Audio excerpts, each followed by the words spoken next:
His name is woven into the very fabric of our world, embedded so deeply in the foundations of Western thought that we often fail to see it. It exists in the language of science, in the DNA of every logical argument, in the methods of biology, and in the eternal human pursuit of a good and meaningful life. When we classify an animal using the terms genus and species, we are using his framework. When a lawyer builds a case upon a sequence of reasoned proofs, they are walking a path he first paved. When we speak of logic, of categories, of potential and actuality, we are, in a very real sense, speaking his language. He is Aristotle. But the image that comes to mind, a marble bust of a bearded, solemn Greek, is a profound disservice to the man. It presents a relic of the past, a figure frozen in stone, doomed to be remembered as a mere historical placeholder. The reality is that of a firebrand, a revolutionary. His work was not a gentle continuation of what came before. It was a radical break, an intellectual insurgency against the prevailing philosophical order. He was not a man who merely thought. He was a man who engineered the very tools of thinking.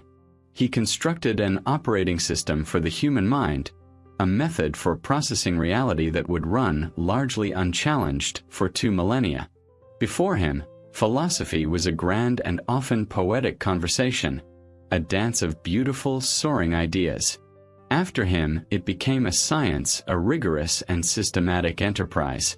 He did not just offer opinions about the world. He provided a framework to methodically dismantle, analyze, and ultimately understand it. He was the son of a doctor, and this biographical detail is not a footnote. It is perhaps the most important key to unlocking the puzzle of his genius. His father, Nicomachus, was a member of the Asclepiads, a guild of physicians, and served the king of Macedon. This meant Aristotle's childhood was not spent in quiet contemplation of abstract ideals. It was spent in a world of tangible realities, of anatomy, of symptoms, of cause and effect written on the human body. While other young men of standing were learning rhetoric and debating the nature of the soul, Aristotle was likely exposed to the careful, methodical work of observation. He learned to trust his eyes and his hands as much as his mind. This upbringing forged in him a profound respect for the empirical, for the evidence of the senses. He was a man who would rather spend a month studying the intricate anatomy of a squid than a year debating the nature of a perfect, unknowable form that exists in some heavenly realm. This practical, grounded nature made him a fundamental outsider in the highly abstract intellectual circles of Athens, the city he would later call home. He arrived there not as a native son, but as a foreigner from the rugged north, carrying a worldview shaped by the Scalpel, not just by the Symposium. And yet, this provincial doctor's son would go on to tutor the most ambitious conqueror the world had ever known, Alexander the Great. It was a meeting of minds that seems almost mythical in its scope. The man who wanted to understand the entire world teaching the boy who wanted to conquer it. Aristotle would stand at the nexus of knowledge and power, shaping the mind that would go on to reshape the known world. Following this, he would return to Athens and gather an army not of soldiers, but of scholars. He would embark on a project of breathtaking ambition, to catalog and comprehend all of reality. His Lyceum was not just a school, it was the world's first great research institute, a collective effort to map everything from the behavior of the smallest insect to the movement of the stars, from the structure of a tragic play to the ideal constitution of a state. This story is not about a statue. It is about the mind behind the marble gaze, a mind that was restless, encyclopedic, and relentlessly systematic. It is the story of how one man's relentless curiosity laid the foundation for science, for logic, and for much of the way we perceive the world today. To understand him is to understand the blueprint of our own intellectual heritage. He sought to create a universe of knowledge, and in many ways we are still living in it. The world that awaited Aristotle's birth in 384 BCE was a world haunted by the ghosts of its own former glory, a place of profound and unsettling contradictions. The golden glow of the age of Pericles, the era that had given the world the Parthenon, the tragedies of Sophocles, and the birth of democracy, was fading into a bronze-hued twilight. This was not a sudden collapse, but a slow, grinding erosion of confidence. The long, ruinous Peloponnesian War, a decades-long civil conflict that pitted Athens against Sparta, had ended a generation earlier, but its psychological wounds continued to fester across the entire Hellenic world. On the surface, it was a victory for Sparta, but in reality, it was a loss for the Greek spirit. The war had not just shattered armies and emptied treasuries. It had shattered an ideal. It had broken the proud spirit of Athens and exhausted the grim strength of Sparta, leaving a power vacuum filled with cynicism, opportunism, and a deep-seated uncertainty about the future. The central pillar of Greek life, the polis or city-state, was beginning to crack under this immense pressure. For a Greek citizen, the polis was more than just a political entity. It was the framework of their identity, the very source of their meaning. To be Athenian, Spartan, or Theban was the primary definition of one's existence. The polis was meant to be a self-sufficient community of citizens, bound together by shared laws, revered gods, and a commitment to the common good.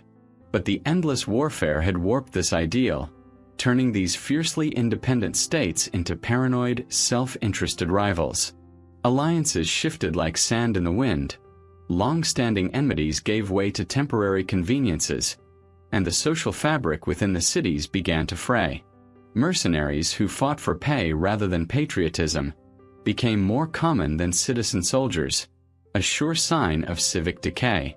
The internal politics of the cities were poisoned by factionalism, a bitter class struggle known as stasis, which pitted the rich against the poor in a constant simmering battle for control. The sense of collective purpose, the unity that had fueled the heroic resistance against the vast Persian Empire a century earlier, was now a distant memory, replaced by a weary, street-smart pragmatism. This political turmoil was mirrored by an equally severe intellectual and spiritual crisis. The old certainties, the traditional values and religious beliefs that had anchored Greek society for centuries, were eroding. The execution of Socrates in Athens in 399 BCE had sent a shockwave through the philosophical world. It was a stark and brutal reminder that the dedicated pursuit of truth could be a dangerous, even fatal vocation. The event laid bare a dark truth. The celebrated Athenian democracy, champion of free speech, could be as tyrannical as any despot, capable of silencing its most challenging and insightful voices. It was a trauma from which the city's intellectual life never fully recovered. In the wake of his death, philosophy itself seemed to splinter into competing factions. The sophists, charismatic and often controversial traveling teachers of rhetoric, gained prominence by arguing that truth was relative, that universal moral standards were an illusion. They taught the ambitious youth that the art of persuasion was more valuable than the discovery of objective fact. Theirs was a philosophy for a fractured world, teaching how to win arguments, sway juries, and gain power, often regardless of the moral cost. This created a chaotic marketplace of ideas, where everything was for sale and nothing was truly sacred.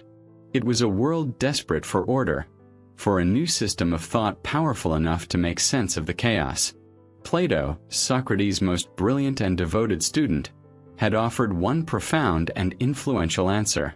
Utterly disgusted by the messy, corrupt, and unjust reality of Athenian politics that had murdered his mentor, he turned his gaze inward and upward. He proposed the existence of a perfect eternal world of forms and ideas, a realm of ultimate truth of which our own world was but a mere shadow.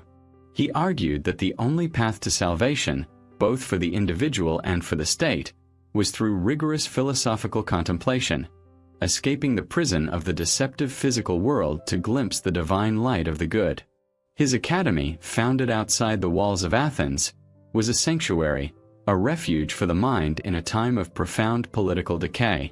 It was a powerful and compelling vision, born directly from the disillusionment of his age, attracting the best minds from all over Greece.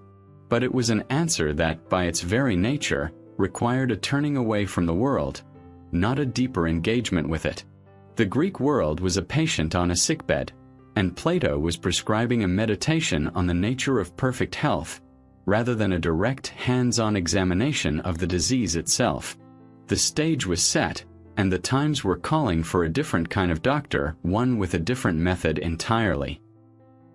While the great city-states of the Greek mainland wrestled with their internal demons and exhausted themselves in bitter rivalries, a different kind of power was gathering on their northern frontier. This was the kingdom of Macedon, a region viewed by the sophisticated citizens of Athens and Thebes with a mixture of contempt and unease. To them, Macedonia was a rustic, semi-barbaric land of rugged mountains and wide plains, inhabited by hard-drinking, battle-loving clans who spoke a rough dialect of Greek that grated on the refined Athenian ear. They were not seen as true Hellenes.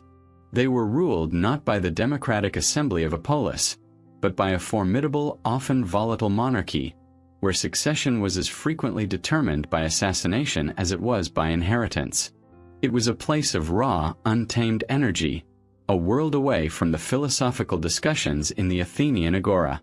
But this condescension masked a growing fear, for Macedon possessed a strength that the fractured city-states were beginning to lose. It had vast natural resources, abundant timber, crucial for building the naval fleets that dominated the Aegean, and rich gold and silver mines that could fund immense armies. Its plains bred the finest horses in Greece, the foundation for a cavalry that would one day prove unstoppable. And it had a people, hardened by a life of constant tribal warfare, who were fiercely loyal to a king who could prove his strength. For centuries, this potential had been held in check by internal divisions, with local chieftains vying for power. But now, in the mid-4th century BCE, a new kind of ambition was stirring in the Macedonian court. The kingdom was beginning to consolidate, to look outward, beyond its borders, with a hungry gaze fixed upon the wealthy, sophisticated, and fatally divided Greek cities to the south. This was the gathering storm, the geopolitical reality that would define the next generation. It was a force that the proud but weary polis system was ill-equipped to handle. It was precisely here, on the edge of the storm, in this borderland between two worlds, that Aristotle was born. His birthplace was the city of Stagira, a Greek colony situated on the northeastern coast of the Chalcidice Peninsula. Stagira was, in its very essence, a place of mixture and exchange. It was undeniably Greek in its language, its culture, and its gods. Its people would have thought of themselves as Hellenes, inheritors of the great traditions of Homer and the heroes of myth. Yet, its location placed it squarely within the Macedonian sphere of influence. It was a seaport, its lifeblood the trade that flowed between the Greek Aegean and the Thracian and Macedonian hinterlands. Its citizens were worldly, practical people, traders and artisans who understood the tangible realities of commerce and politics. They were not isolated intellectuals. They were Greeks, but they were frontier Greeks, living with the daily reality of their powerful, ambitious, and culturally different northern neighbors. This accident of birth would prove to be profoundly significant. Aristotle was not a product of the Athenian heartland, like Plato. He was not steeped from birth in the deep-seated traditions, assumptions, and prejudices of a great established polis. He was a product of the periphery. This gave him a unique perspective, a kind of cultural bilingualism. He could understand and master the highest forms of Athenian philosophy, yet he was not entirely captive to its worldview. He possessed the critical distance of an outsider, allowing him to observe and analyze the Greek world with a clarity that was perhaps unavailable to those born and raised at its center. He was a man of the border, and his mind would forever reflect that quality, a capacity to bridge worlds of thought, to connect the abstract with the concrete, the ideal with the practical. In the year 384 BCE, when Aristotle was born in this bustling frontier town, the future was still unwritten. Philip II, the man who would forge Macedon into an unstoppable military machine, was just a boy. His son, Alexander, was not yet even a thought. The intellectual world was still dominated by Plato's academy in Athens. No one in Stagira or anywhere else could have possibly imagined that this newborn child, the son of a local doctor, was destined to become the crucial link between these two titanic forces. He would become the intellectual heir to the Athenian philosophical tradition, and he would become the tutor to the Macedonian king who would bring that tradition's political world to an end. He was born into the twilight of one age, perfectly positioned to become the architect of the next. To truly understand the mind that would revolutionize Western thought, we must look past the grand sweep of geopolitics and into the intimate setting of a household. For the most powerful force that shaped the young Aristotle was not the crisis of the polis or the rise of Macedon, but the daily life and work of his father, Nicomachus. He was not merely a local healer. He was a man of considerable standing, a respected physician who held the prestigious position of personal doctor to King Amyntas III of Macedon, the grandfather of Alexander the Great. This placed the Aristotle family within the inner circle of the Macedonian court, a world of power, ambition, and very real physical stakes. It was a world where a king's health could determine the fate of the entire nation. Nicomachus belonged to the guild of the Asclepiads, who claimed direct descent from Asclepius, the god of medicine. This was far more than a professional association. It was a tradition, a lineage of knowledge passed down through generations, often directly from father to son. The medical craft of the Asclepiads was not based on abstract theory or divine revelation. It was a deeply practical, hands-on discipline, rooted in centuries of accumulated observation. Their method was the blueprint for what we would now call the scientific method. It began not with a grand idea, but with a specific, suffering patient. The first step was always careful, meticulous observation of the symptoms. This was followed by a diagnosis, an attempt to identify the underlying cause of the ailment. Finally, a prognosis and a treatment were prescribed, a practical course of action designed to bring about a tangible result: the restoration of health. This entire process was grounded in the material world. The Asclepiad tradition also involved a rudimentary but essential form of biology. To understand sickness, one first had to understand the healthy body.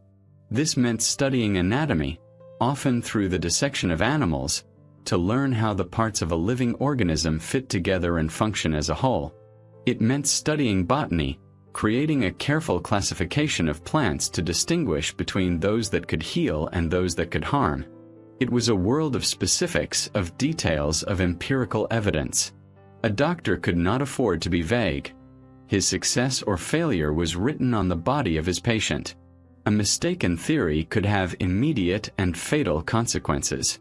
This instilled a profound intellectual discipline, a respect for facts, a methodical approach to problem solving, and a deep-seated skepticism towards any claim that could not be supported by observable evidence. Imagine a young Aristotle growing up in this environment. His childhood would have been fundamentally different from that of a boy like Plato, raised in an aristocratic Athenian family, where Plato's world was one of philosophical discourse, political debate, and mathematical theory. Aristotle's was one of anatomical charts, collections of medicinal herbs, and the quiet, focused observation of the natural world. He would have learned to see the world not as a shadow of some other, more perfect reality, but as a complex, fascinating system of interconnected parts, a thing to be studied and understood on its own terms. He was taught to ask a specific set of questions that would become the foundation of his entire philosophical project. What is this thing made of? What is its structure, its form? How does it work? And most importantly, what is its purpose, its function? This was the intellectual inheritance bequeathed to Aristotle by his father. He was given a lens, a specific way of looking at the world, that was radically different from the one prevailing in Athens. Athenian philosophy, particularly under Plato, tended to work from the top down. It started with universal, abstract concepts like justice, beauty, or the good, and then tried to find faint reflections of these ideals in the messy, imperfect world around us. Aristotle's upbringing trained him to do the exact opposite. He would always work from the bottom up. He started with the concrete, particular thing, a specific plant, a single animal, an individual person, a particular city-state.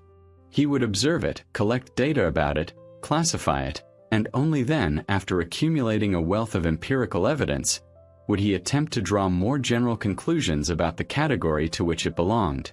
He was, in essence, a philosophical biologist, applying the methodical discipline of a doctor to the entire universe of knowledge. This fundamental difference in approach, this training to see the world with a physician's eye, explains everything that would follow. It was the source of his greatest strengths and the reason for his inevitable revolutionary break with his future teacher, Plato. The intellectual inheritance from his father gave Aristotle more than just a set of skills. It gave him a fundamentally different reality principle. He was being trained to operate in what we might call the world of the scalpel, while the rest of Greek culture, from the common citizen to the most elite philosopher, was still largely living in the world of myth.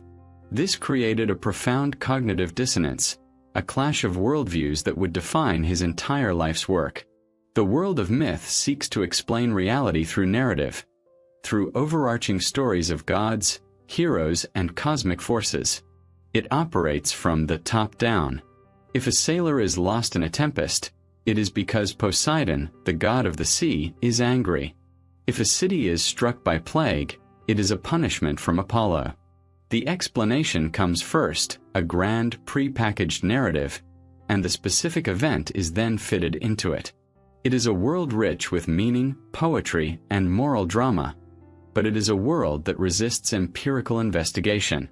You cannot dissect the anger of a god or classify the whims of a fury.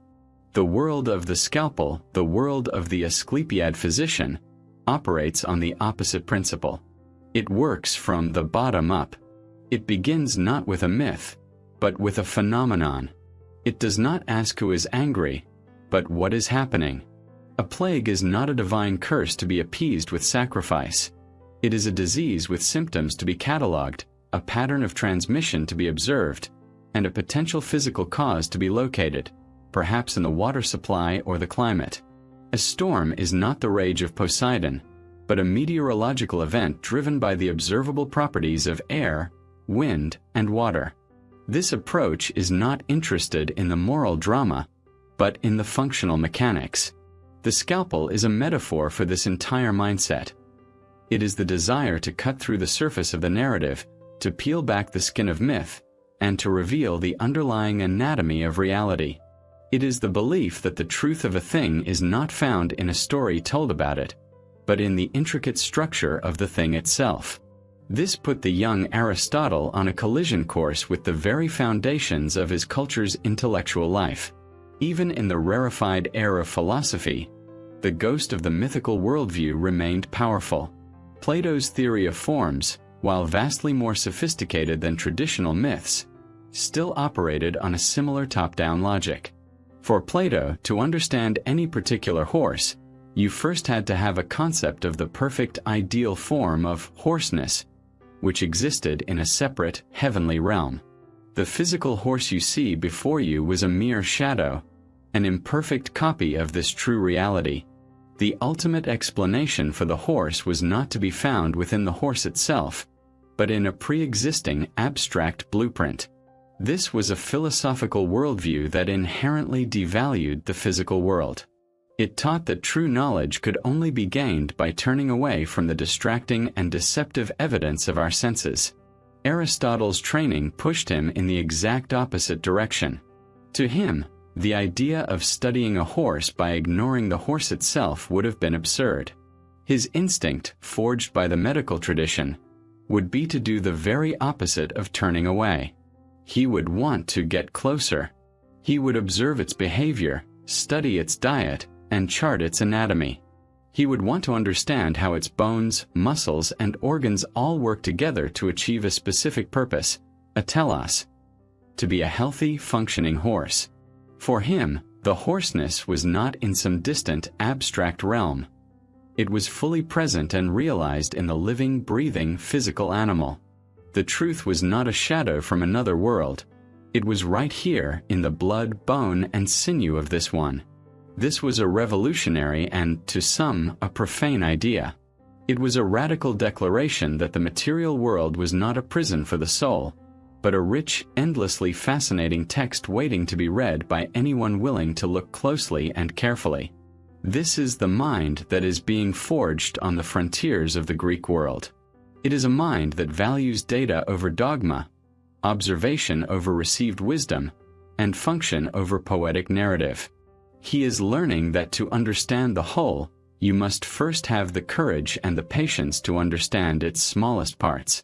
This focus on the particular, the specific, the so-called lowly details of the material world, the way a sea urchin reproduces, the structure of a flower, the cause of a fever, was not a distraction from philosophy.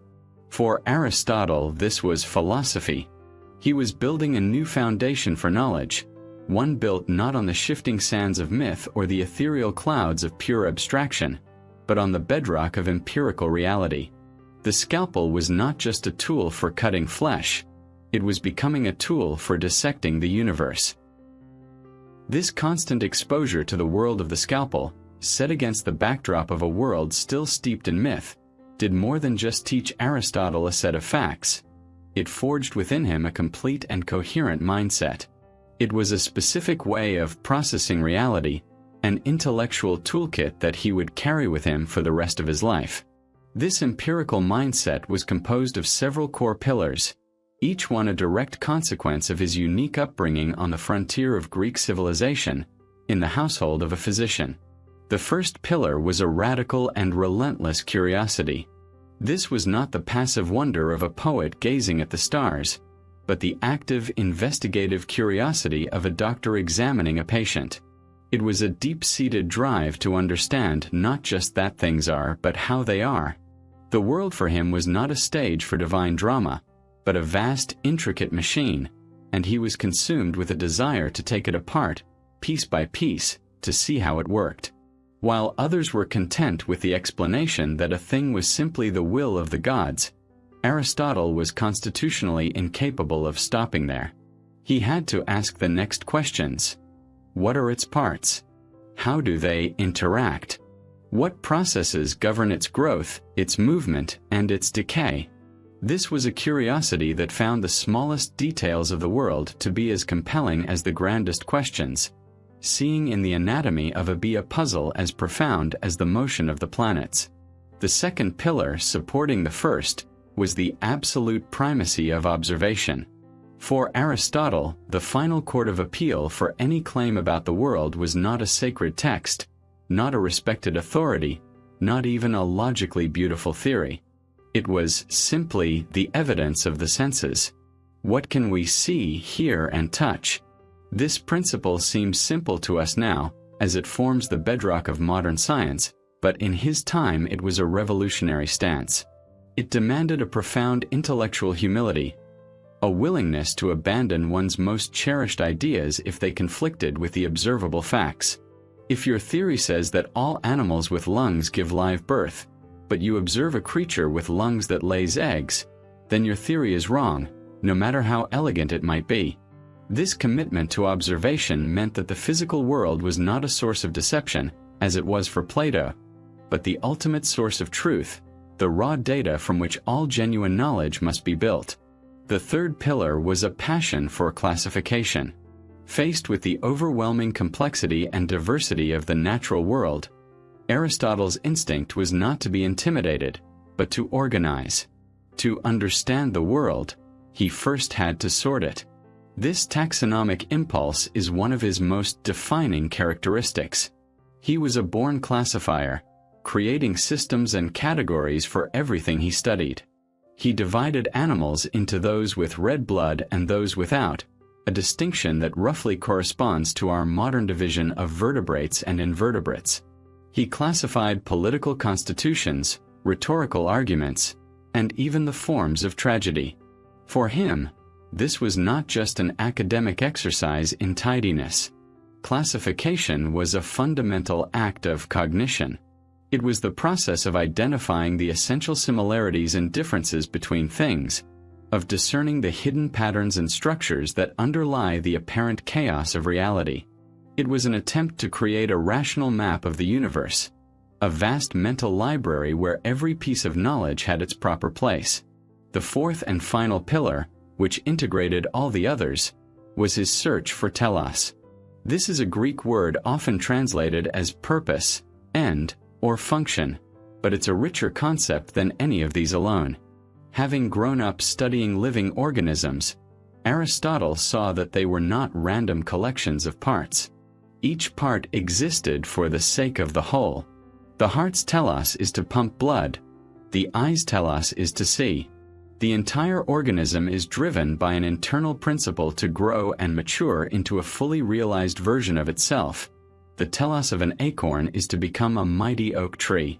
Aristotle took this biological insight and elevated it into a universal philosophical principle.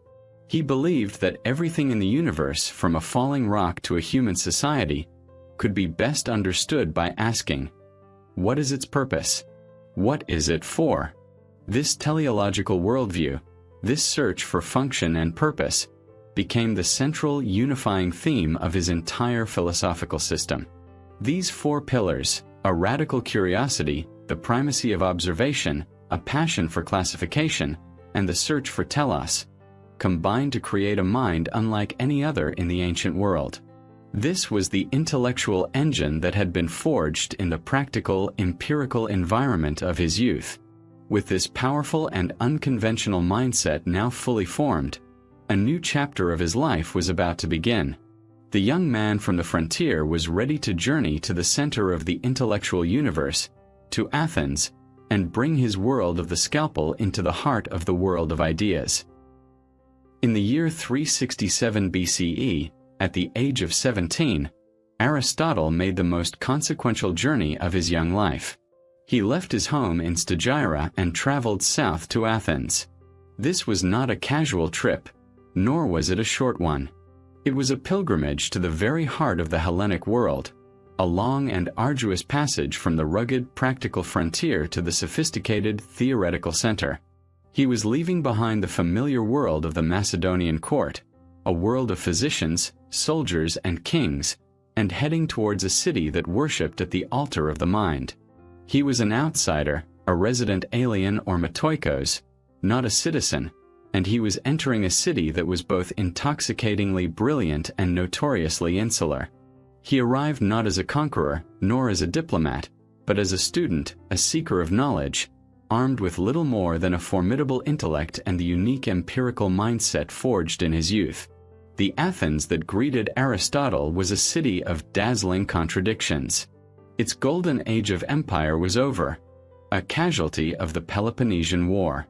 The vast tribute that had once flowed into its coffers from across the Aegean was gone, and its military and political dominance was a thing of the past. Yet, despite its diminished power, Athens remained, without question, the cultural and intellectual capital of the entire known world. It was a city living on its reputation, but that reputation was colossal. Its currency was no longer military might, but ideas. To walk through Athens at that time was to walk through a living museum of past glories and a vibrant laboratory of future thought. High above the city, the Acropolis, crowned with a magnificent Parthenon, served as a constant gleaming reminder of what the city had once been. It was a symbol of a past perfection that haunted the present. Down below, in the bustling agora, the city's marketplace, the air was thick with the scent of olives, wine, and spices, but also with the sound of relentless argument and debate.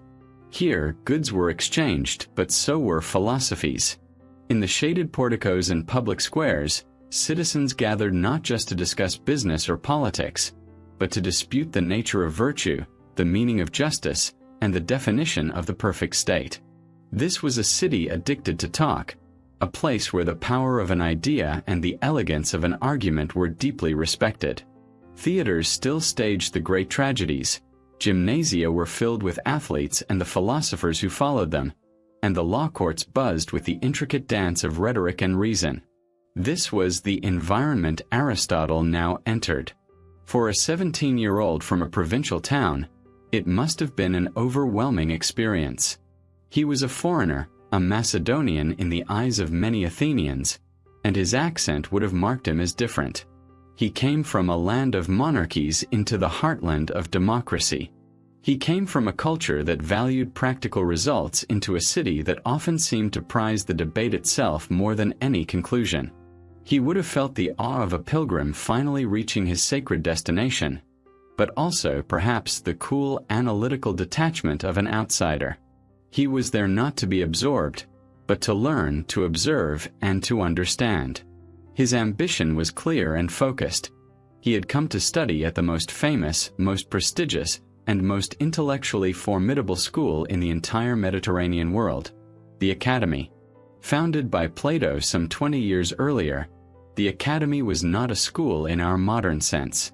It was a community of scholars, a brotherhood of thinkers dedicated to a single all-encompassing goal: the pursuit of truth through the rigorous application of reason.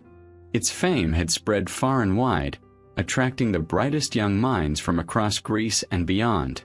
To be a student there was to join the most elite intellectual circle of the age. And at the head of the circle was Plato himself, now in his 60s, a figure of immense authority and a living legend in his own time. He was the inheritor of Socrates' legacy and the most powerful philosophical voice in the world. For an ambitious young man like Aristotle, a man with a burning hunger for knowledge, there was simply no other place to be. The journey was over. He now stood at the gates of the Academy, the young doctor's son from the north, ready to enter the rarefied world of the philosopher king. The world of the Scalpel was about to meet the world of the forms. Stepping through the gates of the Academy was to leave the noisy, chaotic city of Athens behind and enter a different kind of world. The institution was not a grand, columned building in the city center, as one might imagine. It was located in a tranquil grove of olive trees just outside the city walls, a piece of land sacred to the hero Academos, from whom the school took its name. This physical separation was deliberate. It was a retreat, a sanctuary where the mind could be freed from the distractions of politics and commerce to focus on higher things. It was a place of gymnasia, shaded walkways, and quiet corners for contemplation. The atmosphere was not one of a formal university, but of an intellectual brotherhood, a community of scholars, both young and old, united in a common, almost religious, devotion to the pursuit of truth. There was no fixed curriculum, no tuition in the modern sense, and no formal lectures where a teacher dictated facts to passive students. The lifeblood of the Academy was dialectic, the rigorous art of question and answer perfected by Plato's master, Socrates. The primary mode of learning was conversation. A master, perhaps Plato himself, would pose a difficult question. What is virtue? What is knowledge? What is justice? And through a process of intense logical back and forth, the group would collectively strive to move from confused opinions to a clear and defensible understanding. The goal was not to win a debate, as the sophists taught, but to jointly discover the truth. It was a demanding and often humbling process, forcing each participant to examine their own deepest assumptions and to follow the argument wherever it might lead, even if it overturned their most cherished beliefs. For Plato, however, pure dialogue was not enough. He believed that the human mind needed to be trained and purified before it could grasp the highest truths of the universe. The essential training ground for the philosopher was mathematics. A famous, though perhaps legendary, inscription was said to have adorned the entrance to the Academy. "Let no one ignorant of geometry enter here." Whether the sign was real or not, the sentiment was absolutely central to Plato's philosophy. He saw geometry as the key to unlocking the secrets of the cosmos. Its perfect, unchanging truths, the properties of a triangle, the nature of a circle, were a stepping stone from the messy, changing world of the senses to the perfect, eternal world of the forms. Mathematics taught the mind to think abstractly, to move beyond physical objects to grasp pure, intelligible principles. Therefore, the studies at the academy were heavily focused on geometry, astronomy, and the mathematical theory of music, all seen as essential preparation for the ultimate philosophical ascent. Into this world of abstract reason and dialectical debate came Aristotle, the doctor's son. From the outset, it was clear that he was no ordinary student. His intellectual power was immediately apparent. He did not just participate in the debates. He mastered them, his mind cutting through flawed arguments with the precision of a surgeon's scalpel. But another quality made him stand out even more: his incredible appetite for reading. In an age where books were rare, handwritten, and precious scrolls, Aristotle became a voracious and systematic reader. While the Socratic tradition often prioritized live dialogue over the written word, Aristotle dedicated himself to absorbing the accumulated knowledge of the past. He sought out and studied every text he could find, from the works of earlier philosophers to treatises on rhetoric and poetry. This dedication did not go unnoticed by Plato. The master, now in his 60s, recognized the unique genius of his new pupil. He gave him 2 telling nicknames. The first was nous, a word that means the mind or the intellect, a direct acknowledgement of Aristotle's sheer brainpower. The second was anagnosts, which means the reader. This nickname is perhaps even more revealing. It highlights a subtle but crucial difference in method that was present from the very beginning. While his peers were honing their skills in live debate, Aristotle was doing that and building a vast internal library of systematized knowledge. He was not just a participant in the conversation. He was becoming its archivist and its master critic. The ultimate goal of the academy, in Plato's eyes, was profoundly political. It was to produce not just wise individuals, but wise leaders. He believed that the chaos and corruption of the Greek city-states could only be healed by a new kind of ruler. The philosopher king, a leader whose soul had been so perfected by years of philosophical and mathematical training that they could govern with true knowledge of justice and the good. The academy was his great experiment, an attempt to train this future elite. For 20 years, Aristotle would be at the very center of this grand project, breathing its air, mastering its methods, and earning the respect of its legendary founder. He absorbed everything the academy had to offer, but he was not consumed by it. He was a mind in his own right, quietly observing, reading, and beginning to forge the questions that would eventually lead him down a very different path. For 20 years, Aristotle lived and breathed the intellectual atmosphere of the academy. To understand the man he would become, we must first understand the very heart of the philosophy that he mastered so completely, the magnificent and profoundly influential doctrine that stands as Plato's greatest legacy, the theory of forms or ideas. This theory was not just one idea among many. It was the central sun around which Plato's entire philosophical system revolved. It was his answer to the most fundamental question of all. In a world where everything is constantly changing, decaying, and dying, how can we ever have true, certain, and eternal knowledge? Plato looked at the world we perceive with our senses and saw a place of constant flux. A beautiful flower blooms, but then it withers and dies. A strong athlete is in their prime, but eventually they grow old and frail. An act that seems just in one moment can seem unjust in another. Everything in our physical world is temporary, imperfect, and unreliable. For Plato, it was impossible to build a foundation of real knowledge on such shifting sands. True knowledge, he reasoned, must be about things that are eternal, perfect, and unchanging. But if such things do not exist in our world, then where are they? His audacious solution was to propose that reality is split into 2 distinct realms. First, there is the physical world, the world we experience through our senses.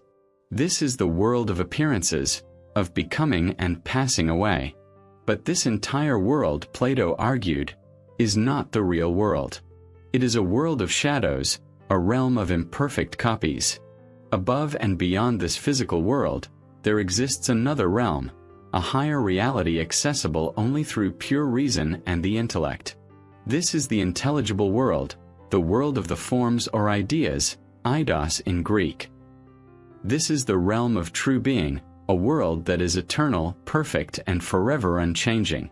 To explain this startling concept, Plato used a powerful and enduring story, the allegory of the cave. He asks us to imagine a group of prisoners who have been chained since birth deep inside a cave, facing a blank wall. They have never seen the outside world. Behind them, a fire is burning, and between the fire and the prisoners, there is a raised walkway where people walk back and forth, carrying puppets or statues of various things: animals, trees, and other objects. The fire casts the shadows of these puppets onto the wall in front of the prisoners. For the prisoners, these flickering shadows are their entire reality. They give them names, they study their movements, they believe the shadows are the real things. This, for Plato, represents the condition of ordinary human beings. We are like these prisoners, mistaking the shadows of the physical world for true reality. Now imagine that one prisoner is freed. He is forced to stand up, turn around, and face the fire. The light would hurt his eyes, and he would be confused. The puppets casting the shadows would seem less real to him than the shadows he has known his whole life. If he were then dragged out of the cave and into the brilliant light of the sun, he would be blinded and overwhelmed. But gradually his eyes would adjust. He would first be able to see the reflections of things in water, then the things themselves, the real trees, the actual animals. Finally, he would be able to look at the sun itself. This journey out of the cave represents the philosopher's painful but enlightening ascent from the world of the senses to the intelligible world of the forms. The real objects he sees are the forms, and the sun represents the ultimate form of all, the form of the good, which illuminates all other truths. So what precisely is a form? It is the perfect essence or blueprint of a thing. In our physical world, we see many individual beds. They are all different, made of different materials, and they will all eventually break and decay. According to Plato, all these physical beds are beds only because they are imperfect copies that participate in the single, eternal, and perfect form of the bed, which exists in the intelligible realm. The carpenter who builds a physical bed does so by looking, with his mind's eye, at this perfect blueprint. The same is true for abstract concepts. We see many acts of courage, but all are imperfect. They exist only as flawed reflections of the perfect form of courage itself. For Plato, the goal of the philosopher was to use reason to move beyond the particular imperfect copies of the physical world and to grasp, through pure intellect, these perfect and eternal forms. That was the only path to true knowledge. This was the powerful, poetic, top-down vision of reality that dominated the academy. It was a philosophy that located truth, beauty, and goodness not in this world, but in another, higher plane of existence. And for 2 decades, Aristotle would be its most brilliant student. 4 years, Aristotle absorbed, mastered, and even taught Plato's philosophy within the olive groves of the academy. He was, by all accounts, the school's most brilliant mind, the designated successor to the master himself. But to a mind as rigorous and relentlessly analytical as his, to a mindset forged in the empirical world of medicine and biology, mastery was not the same as unquestioning belief. After years of deep immersion in the Platonic system, the doctor's son began to diagnose what he believed were profound problems at the very heart of the theory. This was not a sudden, dramatic rebellion, but the slow, inevitable birth of doubt, born from a fundamental clash between 2 powerful worldviews. The questions he began to ask were respectful, but they were devastatingly precise, striking at the very foundations of his teacher's magnificent intellectual edifice. The first and most fundamental problem for Aristotle was the issue of separation. In Greek, the term is charismos. Plato's theory insisted that the forms were radically separate from the physical things they were supposed to explain. The perfect form of the bed, existed in an eternal, intelligible realm, completely apart from the many physical beds here on earth. To Aristotle's practical mind, this was a critical flaw. How, he asked, can the essence or reality of a thing exist in a totally different place from the thing itself? How can the bedness of a bed be anywhere else but in the actual physical bed? To say that the physical bed was a mere copy or shadow did not seem like a scientific explanation to him. It was a beautiful and powerful metaphor, a poetic image, but it didn't answer the crucial question. What is the actual mechanism that connects the two worlds? Plato's answer was that physical things participate in their forms. But for Aristotle, participation was just another empty word, another poetic flourish that failed to explain the concrete causal connection. It was like trying to explain how a house is built by saying it participates in the form of houseness. For Aristotle, who was always searching for the tangible cause, the answer was much more direct. A house is built because a specific builder imposes a specific design onto specific materials like wood and stone. The blueprint, the form, had to be present and active in the material. For the form of a thing to be divorced from its matter was, in Aristotle's view, not just unlikely, but logically incoherent. The second major problem was the issue of change and motion. The world of the senses, as Aristotle the biologist knew better than anyone, is a world defined by constant change. An acorn grows into an oak tree, a caterpillar transforms into a butterfly. A living creature is born, matures, and eventually dies. Life was a dynamic process. But Plato's world of forms was the complete opposite. It was perfectly static, eternal, and unchanging. So Aristotle asked another devastatingly simple question. If the forms are perfectly motionless, how can they possibly be the cause of a world that is teeming with movement, growth, and transformation? A static blueprint can explain what a finished house is, but it cannot explain the dynamic process of its construction. Plato's theory provided a still photograph of reality, but Aristotle's world was a moving picture. He needed a philosophy that could explain not just being but also becoming. The unchanging forms, in his view, simply could not be the engine of a changing universe.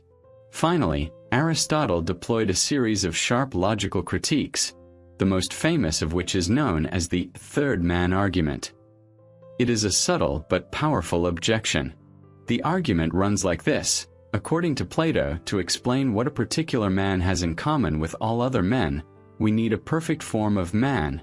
But, Aristotle pointed out, what does the particular man and the form of man have in common? They both share the quality of being a man. Therefore, to explain this commonality, you would need a third form of man. And to explain what all three have in common, you would need a fourth, and so on, into an infinite and absurd regress. This was more than just a clever logical trick.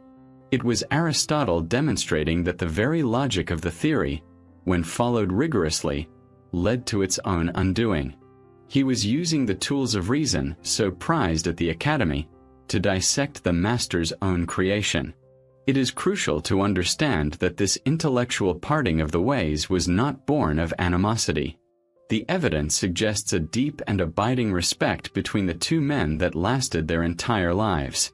But for Aristotle, the philosophical quest for truth was the highest possible calling, a loyalty that superseded even the loyalty to a beloved teacher. There is a famous saying attributed to him that perfectly captures this sentiment. Plato is dear, but truth is dearer. He was not attacking a person. He was critiquing a set of ideas that he had examined more closely than anyone and had found wanting. He was no longer just the star pupil. He had become an intellectual rival, a thinker who had discovered what he believed were fatal flaws in the reigning philosophy of his time. And now he would be compelled to build a new system from the ground up to correct them. Having identified what he saw as critical flaws in his master's philosophy, Aristotle was now faced with a monumental task. It is not enough for a great mind to criticize. It must also construct. If Plato's two-world theory was untenable, what was the alternative? The answer he developed was not a simple rejection of Plato, but a brilliant and profound synthesis, an idea that would become the absolute cornerstone of his entire philosophical system. It was his solution to the problem of separation, his way of explaining reality without tearing it into two disconnected realms. He did not discard Plato's concept of form or idea, which he recognized as vitally important.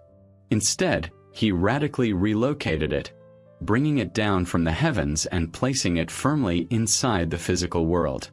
He achieved this through his powerful doctrine of matter and form. For Aristotle, every single individual object in our world is a composite, a unified whole made of two fundamental, inseparable principles. The first of these is matter, or hyle in Greek. Matter is the stuff of which a thing is made, its raw material. On its own, matter is pure potentiality. It is indeterminate and undefined. Think of a lump of wet clay in a potter's hands. What is it? It isn't a cup, or a bowl, or a tile.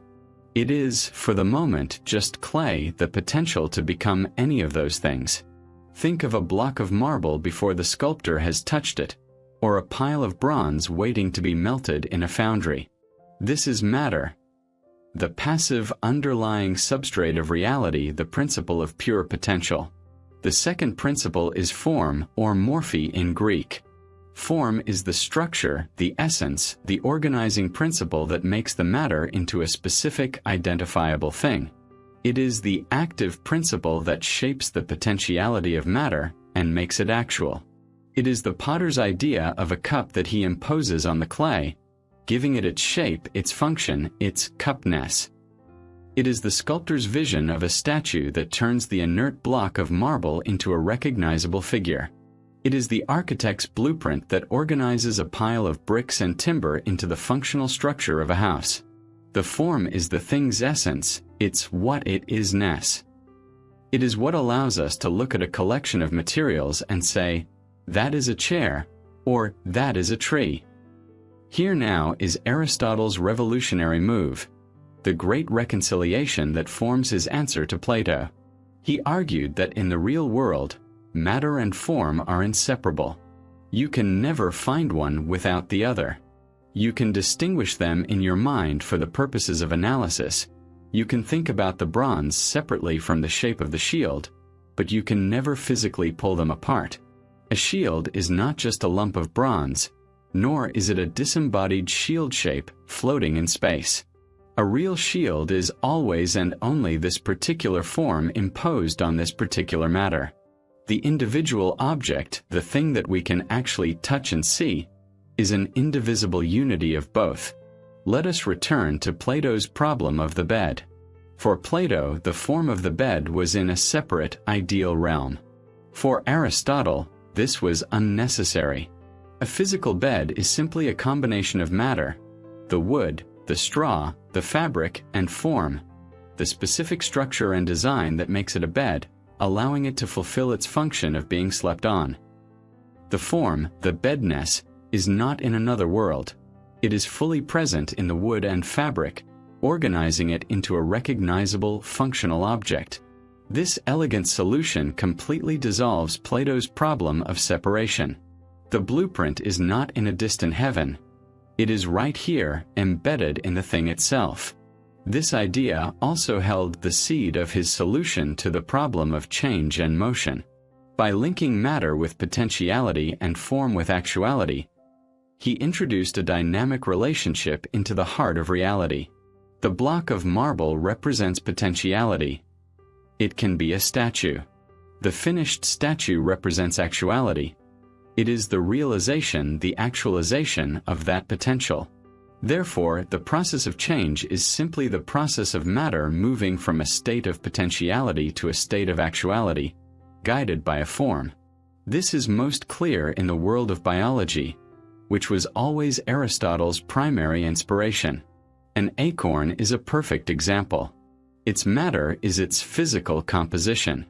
Its form is its internal organizing principle, its own innate blueprint for becoming an oak tree. The form is not a separate idea of oak tree in the sky. It is the acorn's own internal program for development. The process of growth is nothing more than the acorn's matter progressively actualizing the form that is already inherent within it, drawing on external matter like water and soil to build itself. The entire process is self-contained. The cause and the program for change are located inside the living thing. This was the powerful, world-changing insight that brought philosophy crashing back down to earth. Aristotle had found a way to explain the world from within, and this principle would now become the foundation upon which he would build everything else. Aristotle's development of his own foundational principles of matter and form was not an act of sudden rebellion. It is a common misconception to imagine a single dramatic moment of confrontation, a scene where the student angrily repudiates his master. The reality was far more complex, more nuanced, and in many ways more interesting. The intellectual divergence between Plato and Aristotle was a slow, gradual process that unfolded over the course of 2 decades. For 20 years, from the age of 17 to 37, Aristotle remained at the academy, a period that constituted nearly half of his adult life. He arrived as a student, but he did not remain one for long. His formidable intellect ensured his rapid rise through the ranks, and he soon became a respected researcher and a teacher at the academy in his own right. This is a crucial point to understand.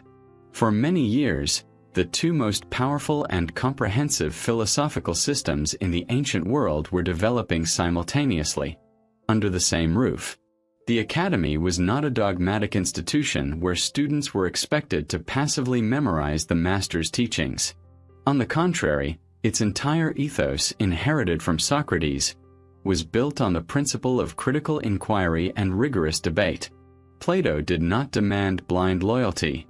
He demanded intellectual engagement. In this environment, Aristotle's penetrating questions and alternative theories would not have been seen as a betrayal. They would have been seen as the highest expression of the philosophical spirit, the very purpose for which the academy was created. One can imagine the extraordinary scenes. Plato, the aged and revered master, the poet-philosopher, laying out his grand vision of the eternal forms, and Aristotle, his brilliant younger colleague, respectfully but relentlessly probing its logical foundations, offering counterexamples from his deep study of the biological world. These would not have been bitter arguments, but a collaborative, if contentious, search for truth.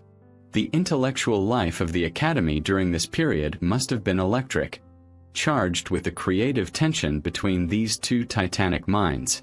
It was a place where students could hear the eloquent defense of the theory of forms from Plato in the morning, and then perhaps attend a lecture on logic or rhetoric from Aristotle in the afternoon, where the very foundations of that theory were being questioned.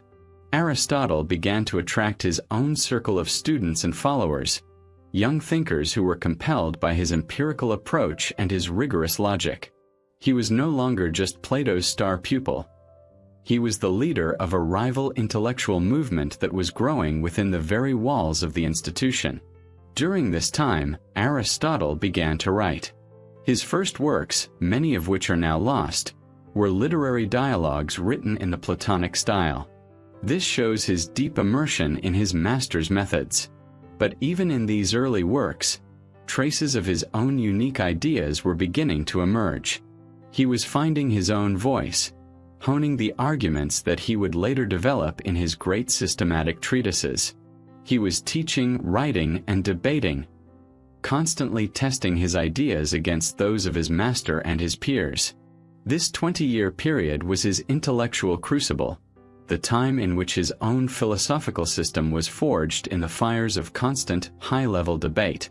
It was a period of immense growth and intellectual maturation, a slow and steady transition from student to master. The relationship between the 2 men, despite their profound philosophical differences, remained one of deep and abiding respect. Aristotle always referred to Plato in his writings with reverence, even when he was systematically dismantling his teacher's central doctrines. The famous phrase, Plato is dear, but truth is dearer, is not a statement of arrogant dismissal, but a declaration of principle, an acknowledgement that the shared goal of philosophy transcends personal loyalties. Later in his life, after Plato's death, ancient biographers report that Aristotle built an altar in his honor, a tribute to the man who had been his mentor, his colleague, and his greatest intellectual challenger for 2 decades. Theirs was not a relationship of acrimony, but a testament to the idea that 2 brilliant minds can disagree on the most fundamental questions of existence while still sharing a profound bond of mutual respect and a common dedication to the pursuit of wisdom. But this unique and remarkably productive period of coexistence could not last forever. It was an intellectual ecosystem that depended on the presence of its founder. The 2 philosophies had shared a home for 20 years, but the time was fast approaching when one of them would have to leave the nest. As Aristotle spent years engaged in the highest levels of philosophical debate at the academy, he began to notice a fundamental problem. The dialectical method, while brilliant for exploring ideas and exposing contradictions, could also be imprecise. Debates could wander, definitions could shift, and even the most intelligent thinkers could be swayed by elegant rhetoric rather than sound reasoning.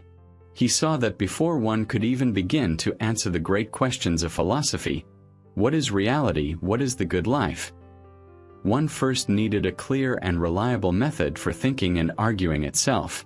Without rules for the process of reasoning, philosophy was in danger of becoming a mere contest of persuasive opinions rather than a systematic search for truth.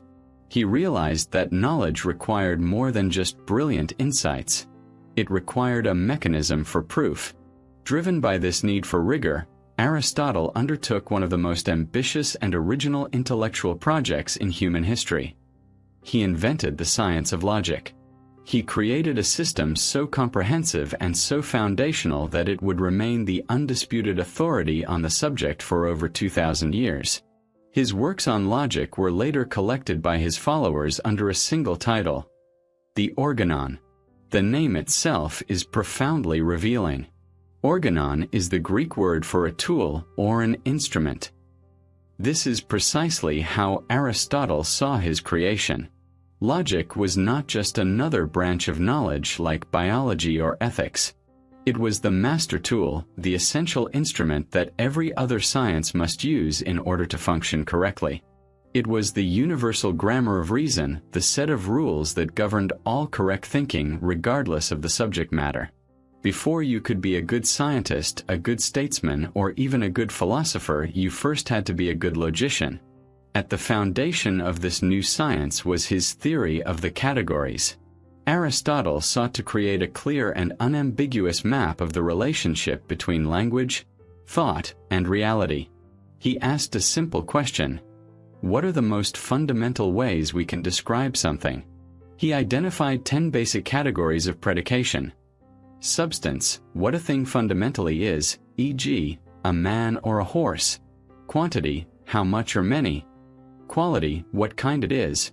Relation, how it relates to other things. Place, where it is. Time, when it is, and several others. These categories were, for him, the basic building blocks of thought. They represented the finite set of questions you could ask about any existing thing.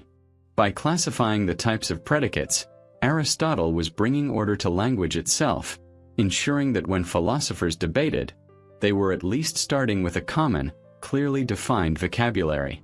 But the true engine of the Organon, Aristotle's most celebrated and revolutionary discovery, was the syllogism. This was his machine for logical deduction, a formal structure for an argument that could guarantee a valid conclusion. The classic textbook example perfectly illustrates its power.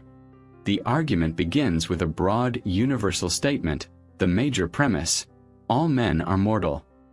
It is followed by a specific, particular statement, the minor premise: Socrates is a man. From these two premises, a conclusion follows with inescapable iron necessity. Therefore, Socrates is mortal. The genius of this was not the conclusion itself, which is obvious enough. The genius was Aristotle's realization that the validity of this argument has nothing to do with Socrates, men, or mortality. It has everything to do with the underlying logical form. The structure is, all x's are y's. Z is an x. Therefore, Z is a y. As long as the first two premises are true, the conclusion must be true, no matter what you substitute for x, y, and z. For the first time in history, the formal structure of an argument had been separated from its content. He had discovered the universal laws of valid inference. He went on to analyze all the possible forms of syllogism, identifying which were valid and which were invalid, providing a clear set of rules for constructing a sound proof.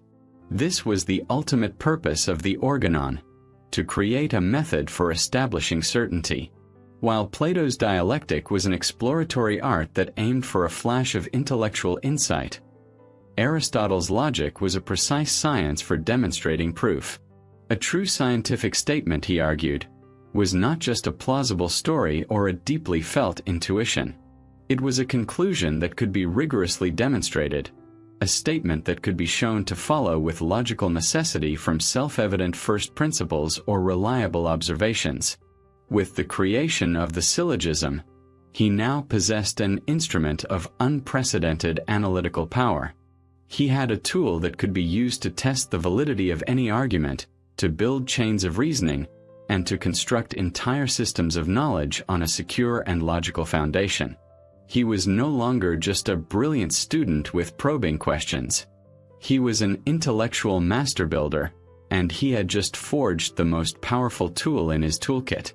Now, he was ready to use it to map the whole of reality. For 20 years, the Academy had been Aristotle's entire world. He had arrived as a boy and had matured into a man, a student who had become a master in his own right, all within the sanctuary of Plato's olive groves. This long and remarkably stable period of his life, a time of intense learning, debate, and discovery, was brought to an abrupt and definitive end in the year 347 BCE. Plato, the towering figure of Greek philosophy, the founder of the Academy and Aristotle's mentor for 2 decades, died at the venerable age of 80. His death was more than just the passing of a great man. It was a seismic event that sent shockwaves through the intellectual world and irrevocably altered the course of Aristotle's life. The anchor that had held him in Athens for 20 years was suddenly gone. With the master's death, the immediate and pressing question was one of succession. Who would lead the most prestigious intellectual institution in the Hellenic world? To an outside observer, and likely to many within the Academy itself, there was only one logical candidate: Aristotle. He was, by universal recognition, the school's most brilliant mind, the nous who had mastered every aspect of the curriculum and had already begun to forge his own powerful philosophical system. He was a seasoned teacher and a prolific writer, the undisputed intellectual heir to the great tradition. But the position was not given to him. Instead, the leadership of the Academy passed to Plato's own nephew, Speusippus. This decision, while likely a deep personal and professional disappointment for Aristotle, was not entirely surprising. It was the result of a complex mixture of philosophy, politics, and law.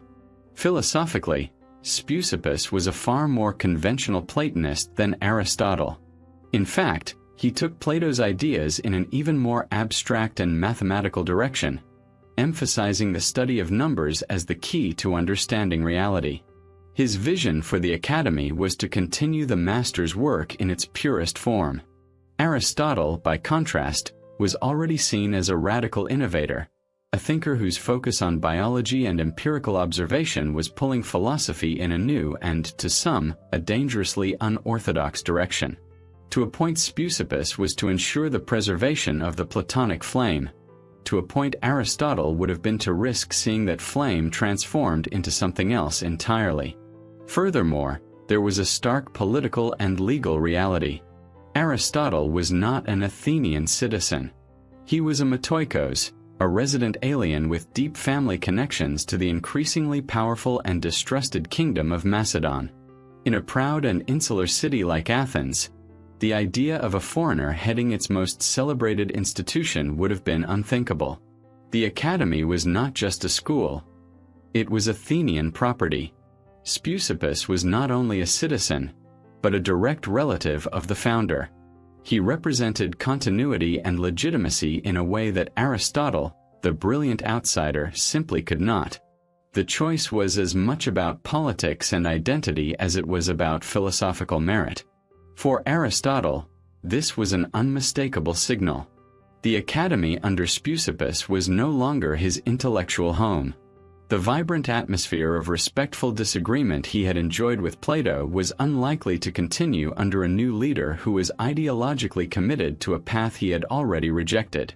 To stay would have meant compromising his own burgeoning philosophical vision, to subordinate his life's work to a doctrine he no longer believed in. His loyalty had been to Plato the man, and to the spirit of inquiry he represented. With Plato gone and that spirit now in jeopardy, there was no longer a reason to remain. The 20-year chapter of his life in Athens had come to a close. At the age of 37, Aristotle made the decision to leave. He was not cast out, nor did he flee. He made a deliberate choice to step out of the shadow of his former home and forge his own path. He did not leave alone. Another prominent scholar from the academy, Xenocrates, departed with him, an indication of Aristotle's high standing within the community and the significance of his departure. He turned his back on Athens, the city of ideas that had been his home for 2 decades, and looked east across the Aegean Sea. An invitation had come from a former classmate at the academy, a man named Hermias, who had risen from humble origins to become the ruler of the city-states of Atarneus and Assos in Asia Minor. Hermias, a great admirer of philosophy, invited Aristotle to come and establish a new intellectual circle at his court. The opportunity was perfectly timed. It was a chance to create a new center for his own philosophy, a place where he could be the master, not the dissenting student. And so, he left the nest. The first great phase of his life was over. The journey into a new world of independent research, political advising, and profound biological discovery was about to begin. Sailing east from Athens, Aristotle left behind the only world he had known as an adult. He was heading towards Assos, a fortified Greek city perched dramatically on a volcanic hill overlooking the Aegean Sea on the coast of Asia Minor. This was a world away from the sprawling cosmopolitan metropolis of Athens. Assos was a small, rugged, and practical place, a city whose survival depended on its high walls and the political acumen of its ruler. That ruler was Hermias of Atarneus, a man with a remarkable story of his own. A former student at Plato's academy, he had become a powerful and dynamic leader, a man who deeply valued philosophy and sought to surround himself with the best minds of his time. He saw the departure of Aristotle from Athens as a golden opportunity, a chance to create his own center of learning, a new academy in the East. For Aristotle, the arrival in Assos marked a profound shift in his status. In Athens, he had been the brilliant but dissenting student. Here, he was the master. Along with Xenocrates and other scholars who had left the academy with him, he established a new philosophical circle under the patronage of Hermias. This new community was modeled on the academy, but it was now guided by Aristotle's own intellectual priorities. The focus began to shift away from pure mathematics and the world of forms, and towards more empirical and practical matters. More importantly, Aristotle took on a role he had never held before, that of a political advisor. He was no longer just theorizing about the ideal state in abstract debates. He was now a trusted counselor to an actual head of state. He likely helped Hermias to reform the city's laws, to conduct diplomacy with his neighbors, and to govern more justly. It was a laboratory for his political science, a chance to test his ideas about constitutions and leadership in the crucible of real-world politics. His connection to Hermias soon deepened beyond a purely intellectual and political alliance. In Assos, Aristotle married Pythias, who was Hermias's niece and adopted daughter. This marriage grounded him in a way he had never been in Athens. He was no longer just a resident alien, a detached observer. He was now a member of the ruling family, a man with a wife, a household, and a direct stake in the stability and prosperity of his new home. This period shows us a different side of the philosopher. Not just a disembodied intellect, but a man of the world, capable of forming deep personal bonds and navigating the complex currents of political life. After 3 years in Assos, a new opportunity or perhaps a new intellectual impulse led Aristotle to move once more. He relocated to the nearby island of Lesbos, a large and verdant island famous for its poets and its vibrant culture. He settled near the town of Mytilene, on the shores of a large, shallow, and incredibly biodiverse inland sea, the lagoon of Pyrrha. If Assos had been the laboratory for his politics, Lesbos was to become the paradise for his true passion: biology. For a mind like Aristotle's, a mind trained to observe, classify, and seek out the purpose of things, this lagoon was the richest text he had ever encountered. It was a calm, sheltered ecosystem teeming with an astonishing variety of marine life. Here, the world of the Scalpel could be unleashed in its purest form. This period on Lesbos marks the true descent of his philosophy to earth. The image we must hold is not of a cloistered academic, but of a field biologist, an explorer of the natural world. Picture the greatest philosopher of the age, a man who had debated the nature of being with Plato, now spending his days on the shores of this lagoon. He would be on his hands and knees, sifting through seaweed, carefully examining the anatomy of a crab, or cutting open a fish to study its internal organs. He wasn't working alone. He would have been accompanied by his students, and he would have spent countless hours talking to the local fishermen, men whose practical generational knowledge of the sea and its creatures was, to him, a source of priceless data. He treated their observations with the same seriousness he gave to the arguments of a philosopher. He was collecting facts, sketches, and specimens, creating the raw material for what would become his monumental biological treatises. This was where the search for abstract forms was definitively replaced by the search for observable functions. He was no longer just thinking about the world. He was touching it, dissecting it, and documenting it with a passion and a rigor that no one had ever applied before. The man from the doctor's house had finally come home. The years Aristotle spent on the island of Lesbos were among the most productive of his life. Freed from the abstract debates of Athens and the political duties of Assos, he was able to fully unleash the empirical mindset that had been forged in his youth. The result of this period was nothing short of a scientific revolution. Relying on no tools more advanced than his own sharp eyes, his hands, and a knife for dissection, Aristotle single-handedly founded the science of biology. The sheer scale of his undertaking is difficult to comprehend. He systematically investigated over 500 different species of animals, documenting their anatomy, their behavior, their diet, and their methods of reproduction. His great work, The History of Animals, was not a collection of folklore and hearsay. It was the first encyclopedic empirical survey of the living world. His method was radical for its time. He was not content to merely observe animals from the outside. He practiced systematic dissection, carefully laying open the bodies of creatures to understand their internal structures. He was the first to make a comparative study of anatomy, noting the similarities and differences between the organs of various species. This allowed him to see beyond superficial appearances and grasp the underlying principles of biological form and function. His most famous and perhaps most brilliant discovery came from this methodical approach. While observing the creatures of the sea, he took a close look at dolphins and porpoises. To any other observer of his time, they were simply a type of fish.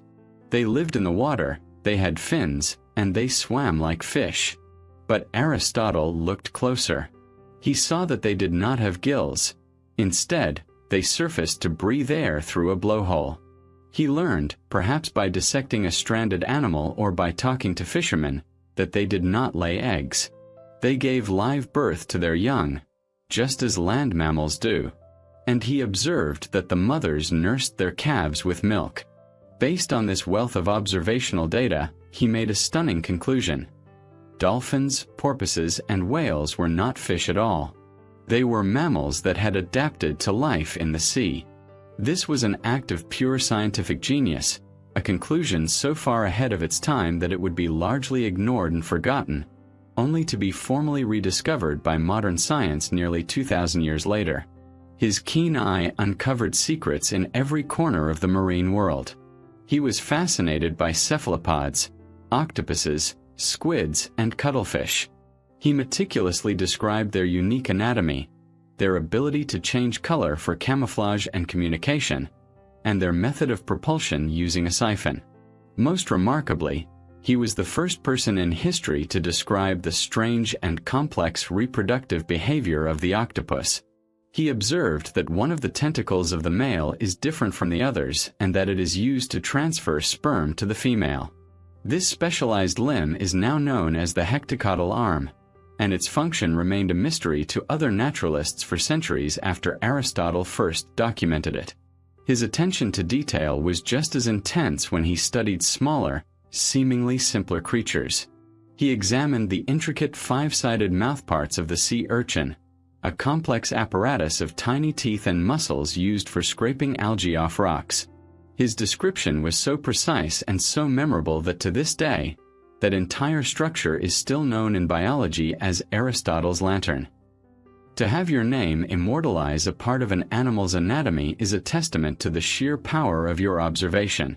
From the developmental stages of the dogfish embryo to the strange case of the anglerfish, where the tiny male lives as a parasite attached to the much larger female, Aristotle's writings are filled with details that seem almost impossible to have known without modern equipment.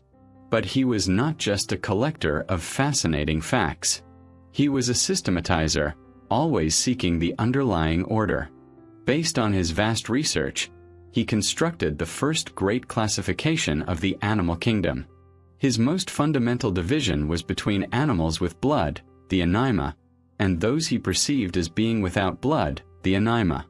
This distinction, while not perfect, corresponds remarkably well to the modern division between vertebrates and invertebrates. It was the first attempt to create a rational, hierarchical system for all of life, a project that would define biology until the work of Linnaeus in the 18th century. In those few years on the tranquil shores of Lesbos, Aristotle achieved something monumental.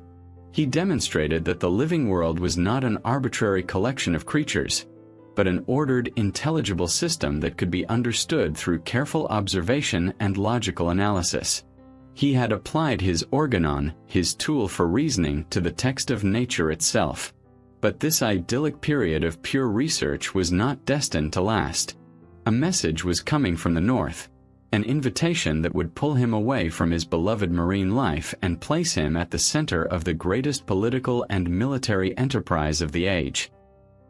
Aristotle's monumental work on Lesbos was far more than a mere catalogue of biological facts. As he spent countless hours observing, dissecting, and classifying the teeming life of the lagoon, he was struck by a powerful and recurring pattern. He saw that nature was not a random, chaotic jumble of parts thrown together by blind chance. On the contrary, every living thing he studied seemed to be a masterpiece of functional design. The intricate, interlocking plates of a sea urchin's shell provided perfect protection. The delicate, feathered gills of a fish were exquisitely engineered for extracting oxygen from water. The powerful, muscular foot of a mollusk was perfectly suited for clinging to rocks. Everywhere he looked, he saw order, structure, and an overwhelming sense of purpose. This led him to a philosophical conclusion that would become the central unifying principle of his entire worldview. He concluded that to truly understand any natural object or phenomenon, it was not enough to know what it was made of or how it was structured. The most important question you had to ask was, what is it for? What is its purpose, its function, its end? The Greek word he used for this concept was telos. This idea, known as teleology, became the lens through which he viewed all of reality. For Aristotle, the telos of a thing was not an external purpose imposed on it by a divine creator, but an internal, innate principle that guided its development and defined its very being. It was the end for the sake of which a thing existed. The clearest and most powerful example of telos is found in the growth of a living thing. Consider an acorn. What is an acorn? According to Aristotle, you cannot fully understand it by just describing its physical matter, its shell and its kernel. The true reality of the acorn is understood only when you grasp its telos, which is to become an oak tree. The acorn does not consciously want to become a tree, but its entire being, its every process of growth and development, is organized and directed toward that end. The oak tree is the actualized state that exists as a potential within the acorn from the very beginning.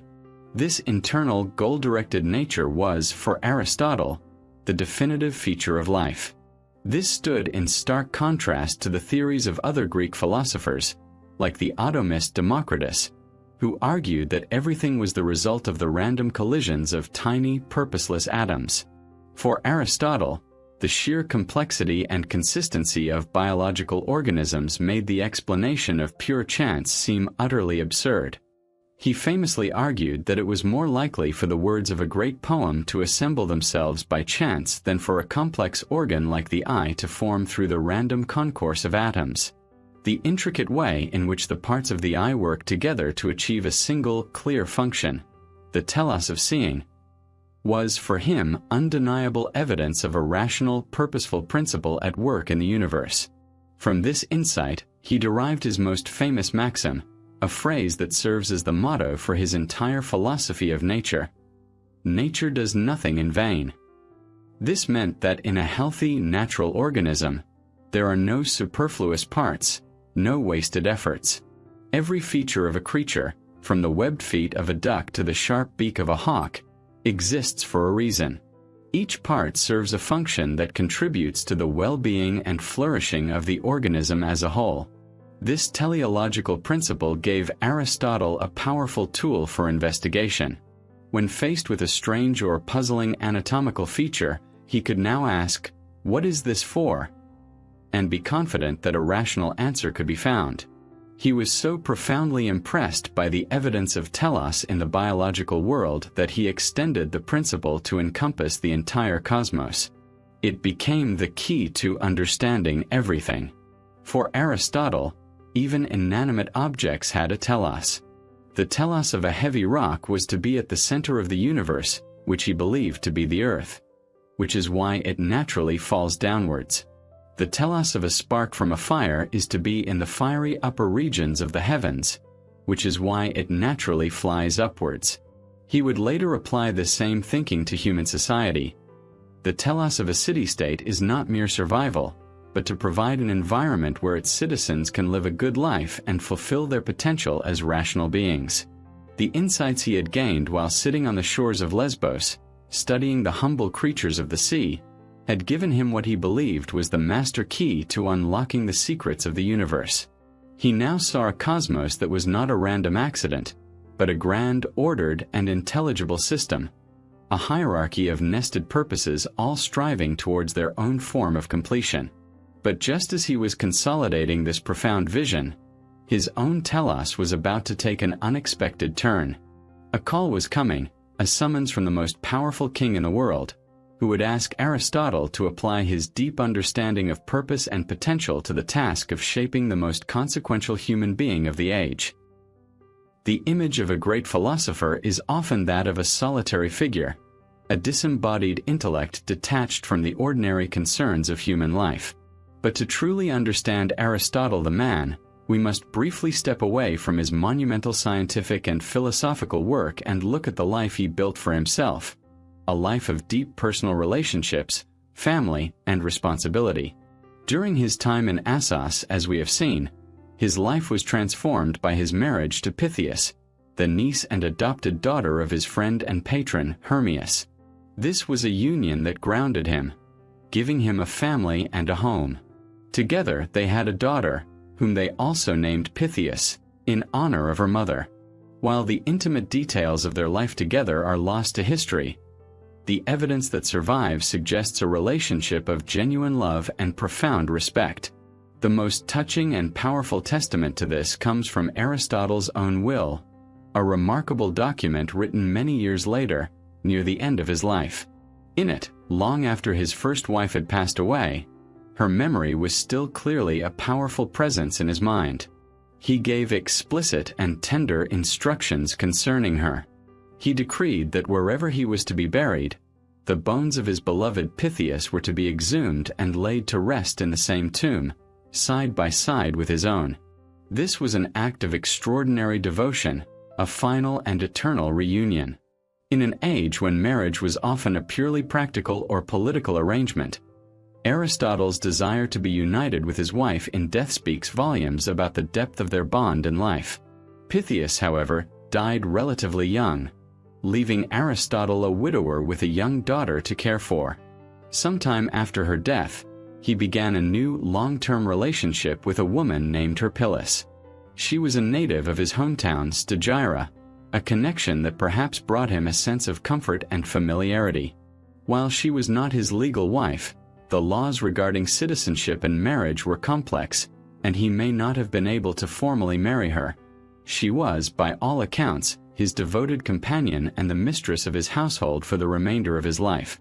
She was the one who managed his domestic affairs and cared for his daughter, providing a stable and nurturing environment that allowed him to pursue his world-changing intellectual work.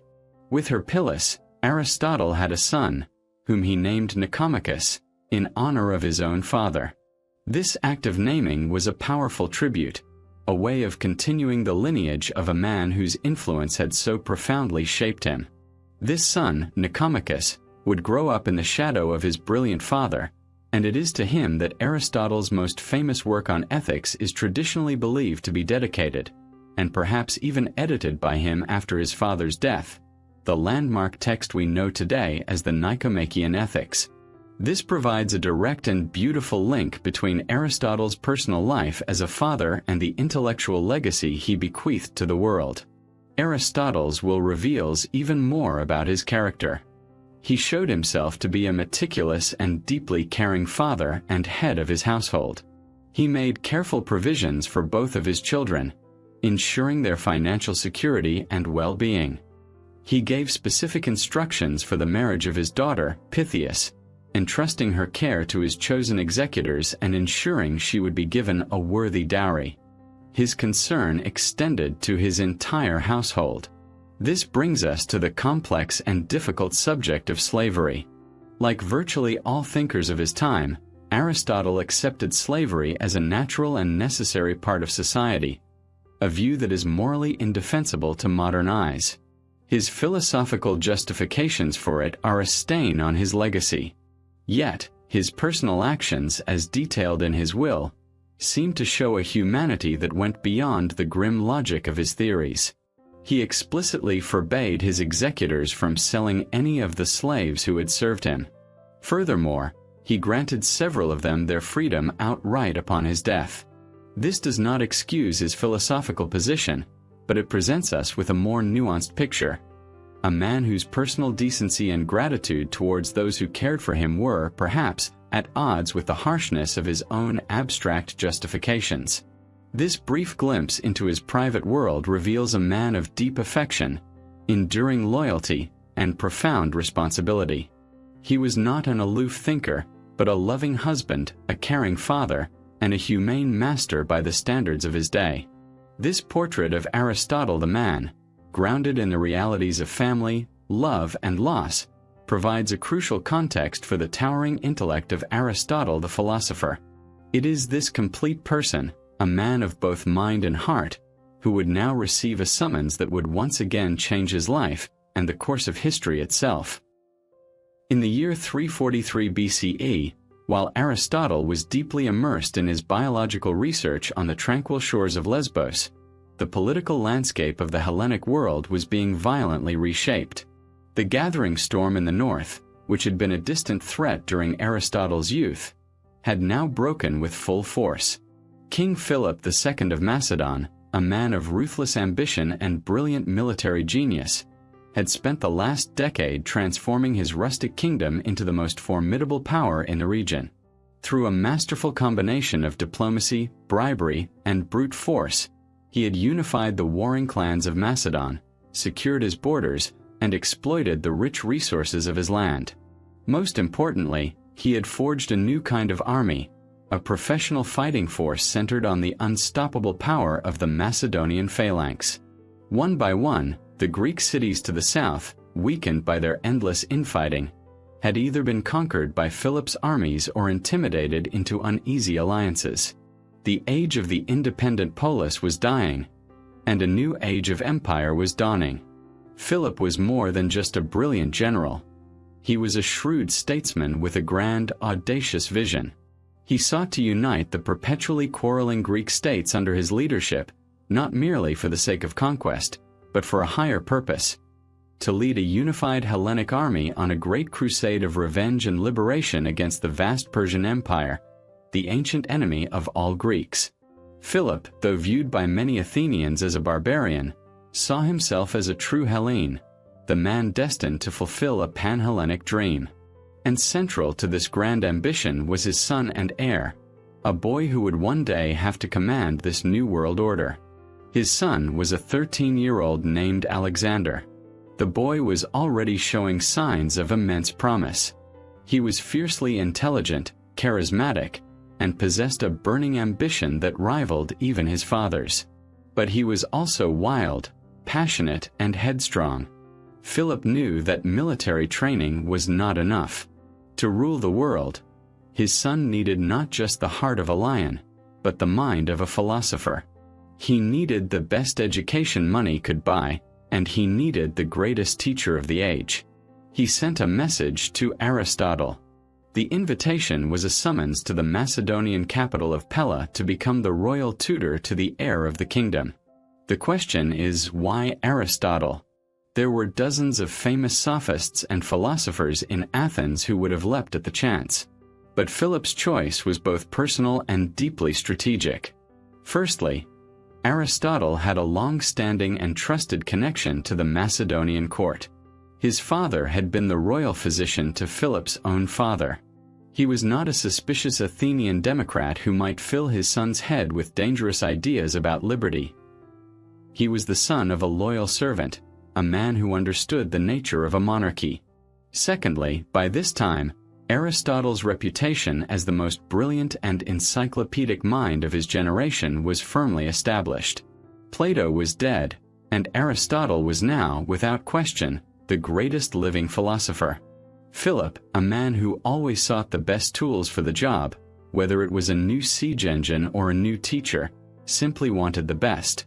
Finally, Philip may have seen in Aristotle a fellow pragmatist. Unlike the abstract thinkers of Athens, Aristotle had direct hands-on experience in the world of politics as an advisor to Hermias in Assos. He was a man who understood power and how the world actually worked. For Aristotle, the invitation must have been a startling and complex proposition. It meant leaving behind his quiet, scholarly life of research on Lesbos. It also carried significant risk. His friend and father-in-law, Hermias, had recently been betrayed, captured by the Persians, and brutally crucified. The world of politics was a dangerous one. Yet, the opportunity was unparalleled. It was a chance to put his deepest philosophical beliefs about ethics, politics, and human potential into practice at the highest possible level. What greater laboratory could there be for his ideas than the mind of a future king? It was a chance to shape not just a single student, but the future course of history. The patronage of the most powerful man in the world also offered a level of security and resources that no other position could provide. The decision was made.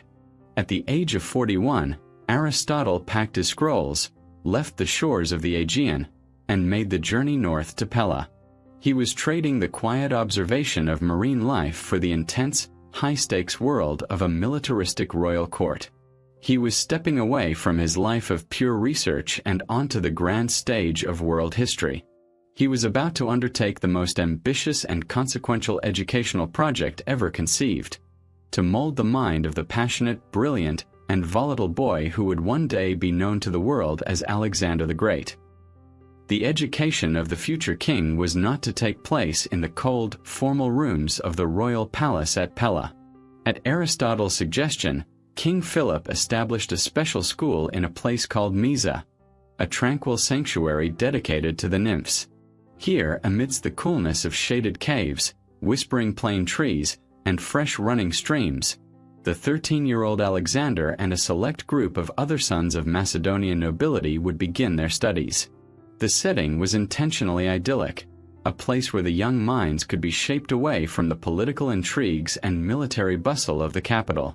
It was in this nymphaeum at Mysa that Aristotle, the philosopher-scientist, took on the role of character shaper, and his primary tool was not logic or biology, but the greatest story of the Greek world, Homer's Iliad. To understand this choice, one must understand what the Iliad meant to the ancient Greeks. It was not merely a poem. It was a cultural Bible, the foundational text of their civilization. It was a guide to the aristocratic code of honor, a catalogue of heroes, a study in the psychology of warfare, and a profound meditation on the nature of glory and the tragedy of the human condition. For Aristotle, tasked with molding a passionate and fiercely competitive boy into a king, the Iliad was the perfect instrument. He saw in his young pupil the spirit of a new Achilles, the greatest of the Greek heroes, and he used the epic to channel Alexander's ferocious ambition towards the Hellenic ideal of heroic virtue, or arete. Through the character of Achilles, Aristotle taught Alexander about the paramount importance of honor and the burning desire for immortal glory, or kleos. He showed him that a true hero fights not just for wealth or power, but for a legacy that will outlive death itself. This was a lesson Alexander took deeply to heart, a fire that would fuel his drive to push ever eastward, to achieve deeds so great that his name would never be forgotten. But the Iliad was also a cautionary tale. The catastrophic rage of Achilles, his petulant withdrawal from battle over a point of pride, and the devastating consequences it brought upon the Greek army, served as a powerful lesson for a headstrong prince. Aristotle could use this to teach Alexander about the dangers of unchecked anger, the importance of self-control, and the immense responsibility a leader holds for the lives of his men. The epic was a masterclass in the complexities of the heroic soul, with all its greatness and all its fatal flaws. The poem served as a practical manual for leadership. Through its pages, Aristotle could lead discussions on strategy and human nature. He could contrast the brilliant but flawed leadership of Achilles with the steadfast, duty-bound command of the Trojan hero, Hector. He could analyze the cunning diplomacy of Odysseus and the often fumbling authority of the High King, Agamemnon. The epic was a series of vivid case studies in how to manage the egos of powerful subordinates, how to inspire troops in the face of despair, and how to navigate the brutal politics of a military high command. This was not a dry, academic exercise. It was a living text, a mirror in which Alexander was taught to see his own reflection and the reflection of the men he would one day lead. So profound was the impact of this teaching that Aristotle prepared a special annotated edition of the Iliad for his student. This copy became one of Alexander's most prized possessions.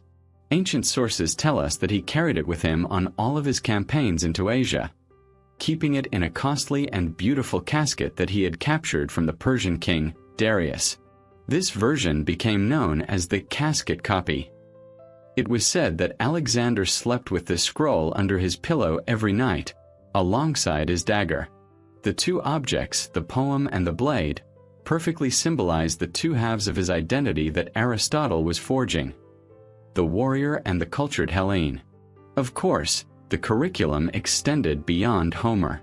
Aristotle provided his pupils with a complete and rigorous Greek education, a paideia. They studied the great Athenian tragedies of Aeschylus, Sophocles, and Euripides, plays which explored the deepest questions of fate, justice, and the danger of hubris, the arrogant pride that brings down even the greatest of men. They learned to play the lyre, to appreciate poetry, and to speak and write with clarity and elegance. The first and most crucial phase of this unique education was about character formation, about steeping the young Macedonian prince so deeply in the literature and ideals of Greece that he would see himself as its ultimate champion. Aristotle's goal was to ensure that Alexander's future conquests would not be a mindless rampage, but a mission to spread the light of Hellenic civilization to the barbarian world. First, he had to build the hero. Only then could he begin to instruct the king. Having laid a foundation of heroic character through literature and myth, Aristotle moved to the next crucial phase of Alexander's education: the construction of a king. This required a shift from the epic world of heroes to the practical world of human action. It required a system of ethics. But the ethics Aristotle taught were not a list of abstract rules or divine commandments. True to his nature, he provided his student with a practical, psychological, and deeply rational framework for achieving self-mastery and living a good life. At the heart of this framework was his most famous ethical principle: the doctrine of the golden mean. Aristotle recognized the raw material he was working with. Alexander was a boy of immense talents and passions. He was capable of great courage, great loyalty, and great generosity. But he was also prone to the extremes of these very qualities.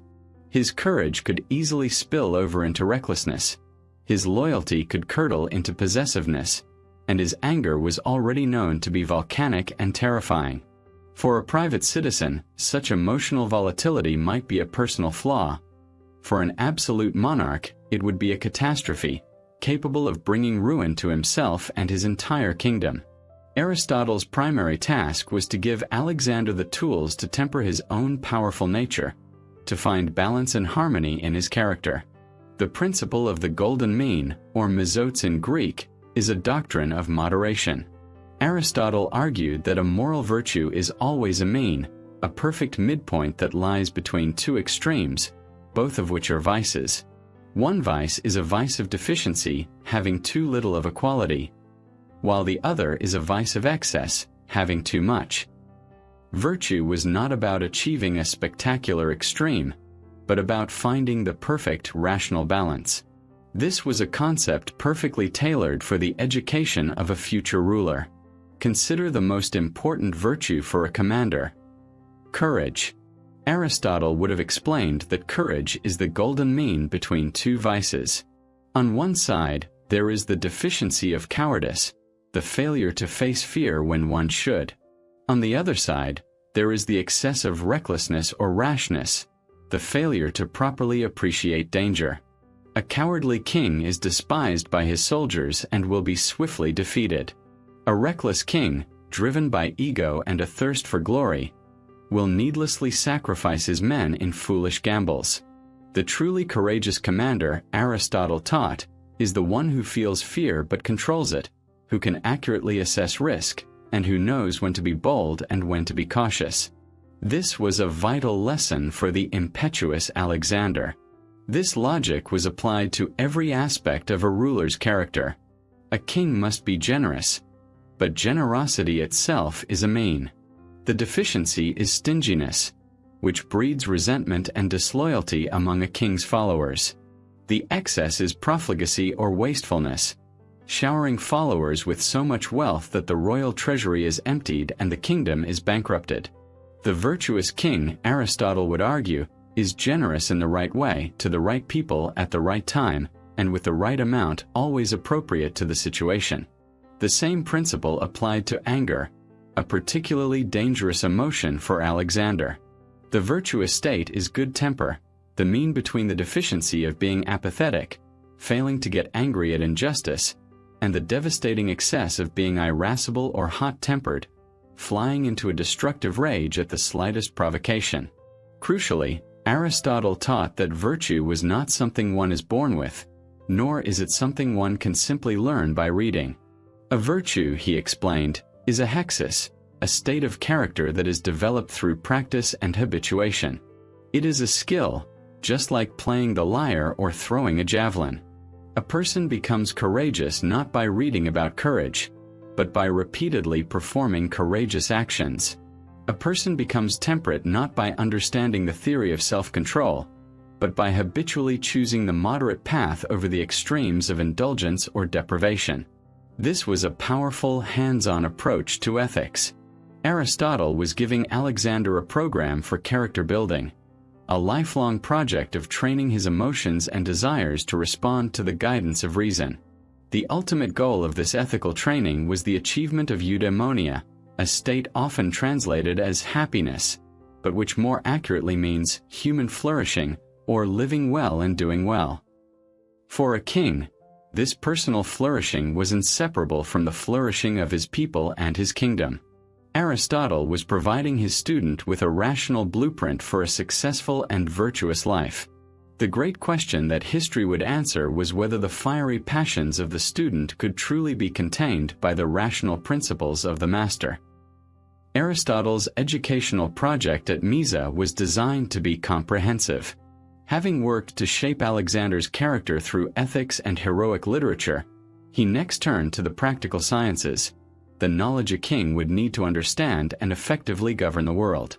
His goal was not to create a cloistered, contemplative philosopher, but an enlightened and effective ruler, a man whose actions would be guided by reason and a deep knowledge of both human nature and the natural world. He began with the science he himself was in the process of creating, political science. Unlike Plato, who had constructed a single utopian ideal of a perfect state in his republic, Aristotle took a far more practical and empirical approach. He taught Alexander comparative politics. Drawing on his own massive research project, the analysis of the constitutions of 158 different Greek city-states, he would have laid out the entire spectrum of human governance. He would have explained the three good forms of government: monarchy, rule by one virtuous individual; aristocracy, rule by the best few; and polity, a constitutional government run by the citizenry. He would have also detailed their corrupt, self-interested counterparts: tyranny, oligarchy, and mob-rule democracy. For each, he would have analyzed its strengths, its weaknesses, the economic and social conditions under which it tended to arise, and most importantly, the common causes of its decay and overthrow. This was an education in the stark realities of power. He was not giving Alexander a single perfect model to impose on the world. He was giving him a diagnostic toolkit. He was teaching his student to be a political physician, a leader who could look at any given city or nation, analyze its unique condition, and understand what was needed to maintain its health and stability. This pragmatic case study approach was perfectly suited for a future ruler who would have to govern a vast and diverse empire composed of dozens of different peoples, each with their own unique customs and traditions. Beyond politics, Aristotle sought to instill in his pupil his own profound and passionate curiosity about the natural world. This was perhaps the most revolutionary aspect of Alexander's education. Future kings were taught to ride horses, to command armies, and to engage in diplomacy. They were not typically taught botany, zoology, and geography. But Aristotle understood that knowledge was a form of power. To conquer and rule a vast empire, one had to understand its physical reality, its rivers and mountain ranges, its climate and natural resources, its flora and fauna, and the customs of its peoples. He would have taught Alexander the fundamentals of his biology, his meteorology, and his cosmology, not as a collection of dry facts, but as a method for investigating and understanding the world. He was igniting in Alexander the same empirical spirit that had been kindled in him as a boy. The success of this unique education was proven in the most spectacular way imaginable. When Alexander eventually marched his armies east on his legendary campaigns of conquest, he did not lead a simple military force. He led what was, up to that point, the largest and best-funded scientific expedition in human history. His army was accompanied by a corps of scholars, botanists, zoologists, geographers, and surveyors, whom the Greeks called bimetists or step counters, who were tasked with accurately measuring distances. As his soldiers conquered new lands, his scientists went to work. Their mission was to observe, document, and collect. They mapped vast, unknown territories with unprecedented accuracy. They recorded strange new customs and traditions. And they collected specimens of exotic plants and animals, many of which had never been seen by any Greek before. This entire massive enterprise was conducted under Alexander's direct patronage and fueled by his own intense curiosity, a curiosity his teacher had so carefully nurtured. A deep intellectual partnership persisted between the philosopher in Athens and the conqueror at the edge of the world. Alexander would regularly send shipments of these priceless biological specimens back to Aristotle, providing his old master with a flood of new data that would enrich his research for the rest of his life. It was a remarkable collaboration, the power of the sword and the power of the mind working in unison to expand the boundaries of both empire and knowledge. This was more than just a matter of practical utility for Alexander. Aristotle had successfully passed on the flame of genuine intellectual passion. Alexander's famous drive to march to the very ends of the earth was fueled not just by a desire for military glory, but by an insatiable, almost scientific yearning to see what lay beyond the next river, to know what creatures lived in the next forest, to understand the world in its entirety. Aristotle had trained a mind that was not content with the known. He had created a scientist king, but in doing so, he had also planted the seeds of their future divergence. The Hellenic-centric worldview of the teacher would soon clash with the burgeoning, world-spanning vision of the student. Aristotle's education of Alexander was, in many respects, a spectacular success. He had taken a passionate boy and forged him into a king who was not only a military genius, but a man of culture and deep intellectual curiosity.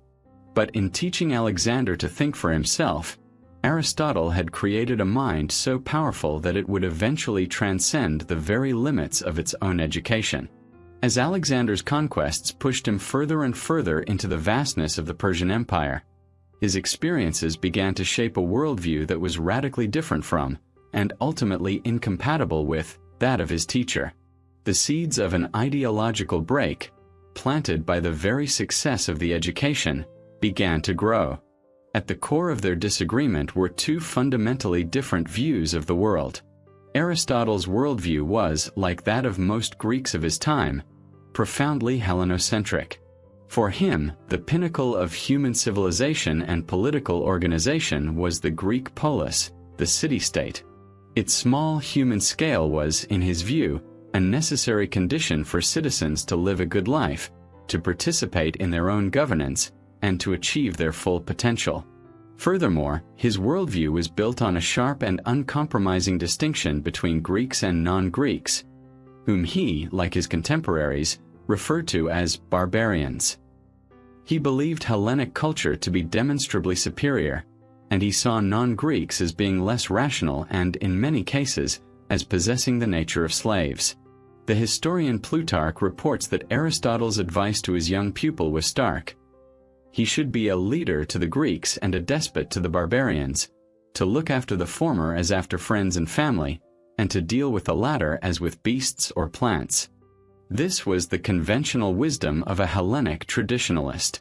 But Alexander's reality was no longer the tidy, theoretical world of a Greek philosopher. It was the messy, complex, and multicultural reality of a vast conquered empire. As he marched east, he did not encounter the primitive savages of Greek imagination. He encountered ancient and sophisticated civilizations with rich traditions of their own. He found brilliant Persian administrators, formidable Indian warriors, and complex societies that had existed for centuries. The simple, arrogant dichotomy of Greek and barbarian began to crumble in the face of this overwhelming evidence. Alexander, the student of empirical observation, began to formulate a new and revolutionary imperial policy, one that was a direct repudiation of his master's advice. This was his policy of fusion or homonoia, a concept of harmony and oneness between peoples. Instead of treating the Persians as a conquered race to be ruled over like animals, Alexander sought to integrate them into his new empire as partners. This was a pragmatic move to secure his vast new territories, but it was also driven by a visionary idea. He began to adopt elements of Persian royal dress and court ceremony. He arranged a mass marriage at Susa, where he and 90 of his top Macedonian officers took high-born Persian wives to physically merge the ruling classes of the two peoples. He began incorporating thousands of Persian soldiers into his army, training them in the Macedonian style and integrating them into the ranks on equal footing with his own veterans. His vision was no longer to create a greater Greece, but to create something entirely new. A hybrid multicultural world empire where Greek and Persian were to be the ruling partners, united by a common culture and a shared loyalty to him. To Aristotle, receiving news of these policies back in Athens, this must have seemed like a profound betrayal. His student was not spreading the purity of Hellenic civilization. He was diluting it, corrupting it with the decadent, effeminate customs of the East. In his eyes, Alexander was ceasing to be a Greek king and was becoming a barbarian despot. This cultural rift was deepened by a religious one. As Alexander's power grew to a scale no Greek had ever imagined, so too did his conception of his own status.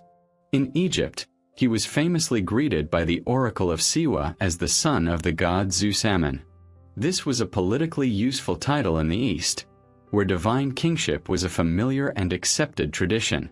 Alexander began to actively encourage this divine status, eventually demanding that his subjects, including his Greek and Macedonian officers, perform the ritual of proskynesis, the act of bowing or prostrating oneself before the king, an act reserved by the Greeks for the worship of a god. For a traditional Greek like Aristotle, this was the ultimate hubris, the most dangerous form of pride. A king was a man, perhaps the best of men, but a man nonetheless. The idea of a mortal claiming divinity was the very definition of tyranny, the ultimate confirmation that his student had succumbed to the despotic madness of the East. An unbridgeable chasm had now opened between the teacher and the student. Aristotle, the philosopher of reason and moderation, remained the champion of the small-scale, human-centered polis. Alexander, the man of action and conquest, had become the visionary architect of a world-spanning, multicultural empire, ruled by a single man who was now positioning himself as a living god. Their shared intellectual project was over. This profound ideological conflict would soon erupt into a bitter and tragic personal confrontation. The deep ideological chasm that had opened between Aristotle and Alexander was no longer a matter of distant, philosophical disagreement. It was about to erupt into a direct, personal, and tragic confrontation. The flashpoint for this conflict would be a man who served as a direct link between the philosopher and the king. Callisthenes of Olynthus, Aristotle's own great-nephew. Callisthenes was a historian and a man of letters, and on Aristotle's personal recommendation, he had been appointed as the official court historian for Alexander's grand expedition. His task was to chronicle the conquest, to craft the glorious narrative of Alexander's deeds for posterity. He was, in essence, Aristotle's man in Alexander's camp, a living symbol of the intellectual partnership that had begun years earlier in Mysa. The crisis came to a head around the year 327 BCE, deep in the heart of the former Persian province of Bactria, in what is now modern Afghanistan. Alexander, ever pushing forward with his policy of cultural fusion, decided to formally introduce a piece of Persian court etiquette that he believed would help unify his multicultural command. This was the ritual of proskynesis. For the Persians, proskynesis was a standard and expected sign of deep respect for their king. It involved bowing and, in its most formal version, falling to the ground and kissing the earth before the monarch. To them, it was a political, not a religious act. But to the Greeks and Macedonians, The ritual was an abomination. It was an act of worship, a gesture of prostration reserved exclusively for the gods. To perform proskynesis for a mortal man, even a king, was seen as blasphemous, a slavish and barbaric custom that violated the very core of their identity as free Hellenes. Alexander, attempting to find a compromise, arranged a banquet where the ritual would be formally introduced. His plan was for his Persian courtiers to perform it as they always had, and for his Macedonians to then follow suit. But the proud traditionalist Macedonian officers were deeply resistant, and they found their spokesman in Callisthenes. As a historian, a philosopher, and a proud Greek, Callisthenes saw this as a red line that could not be crossed. When his turn came, he openly refused to perform the ritual. He then, according to the historians, delivered a series of powerful and eloquent speeches, arguing passionately against the practice. He drew a sharp philosophical distinction, one he had surely learned from Aristotle, between the honors due to a great man and the worship that is owed to a god. To confuse the two, he argued, was to fall into the trap of hubris and to betray the very Hellenic traditions that Alexander was supposed to be championing. In that moment, Callisthenes was no longer just a historian. He was the conscience of the Macedonian army, the voice of Aristotle himself, defending Greek reason against what he saw as the encroaching tide of Oriental despotism. Alexander was publicly humiliated and enraged. Callisthenes's articulate and principled defiance had given voice to the widespread resentment among the Macedonians, and the attempt to introduce proskynesis failed spectacularly. Alexander never forgave him for it. Callisthenes had challenged not just a ceremony, but the king's entire vision of a hybrid unified empire, and his own burgeoning claims to divinity. The historian was now a marked man. A short time later, a separate conspiracy against Alexander's life was uncovered, a plot hatched by a group of the king's young personal attendants, known as the royal pages. The plot was discovered, and the pages were arrested and tortured. Under torture, they implicated Callisthenes as having encouraged their treason. It is almost certain that the accusation was false. Callisthenes was a man of words, not of conspiracies. But it was the perfect pretext for Alexander to eliminate a troublesome critic. Callisthenes was arrested. His fate was grim and summary. The ancient sources disagree on the precise details of his death.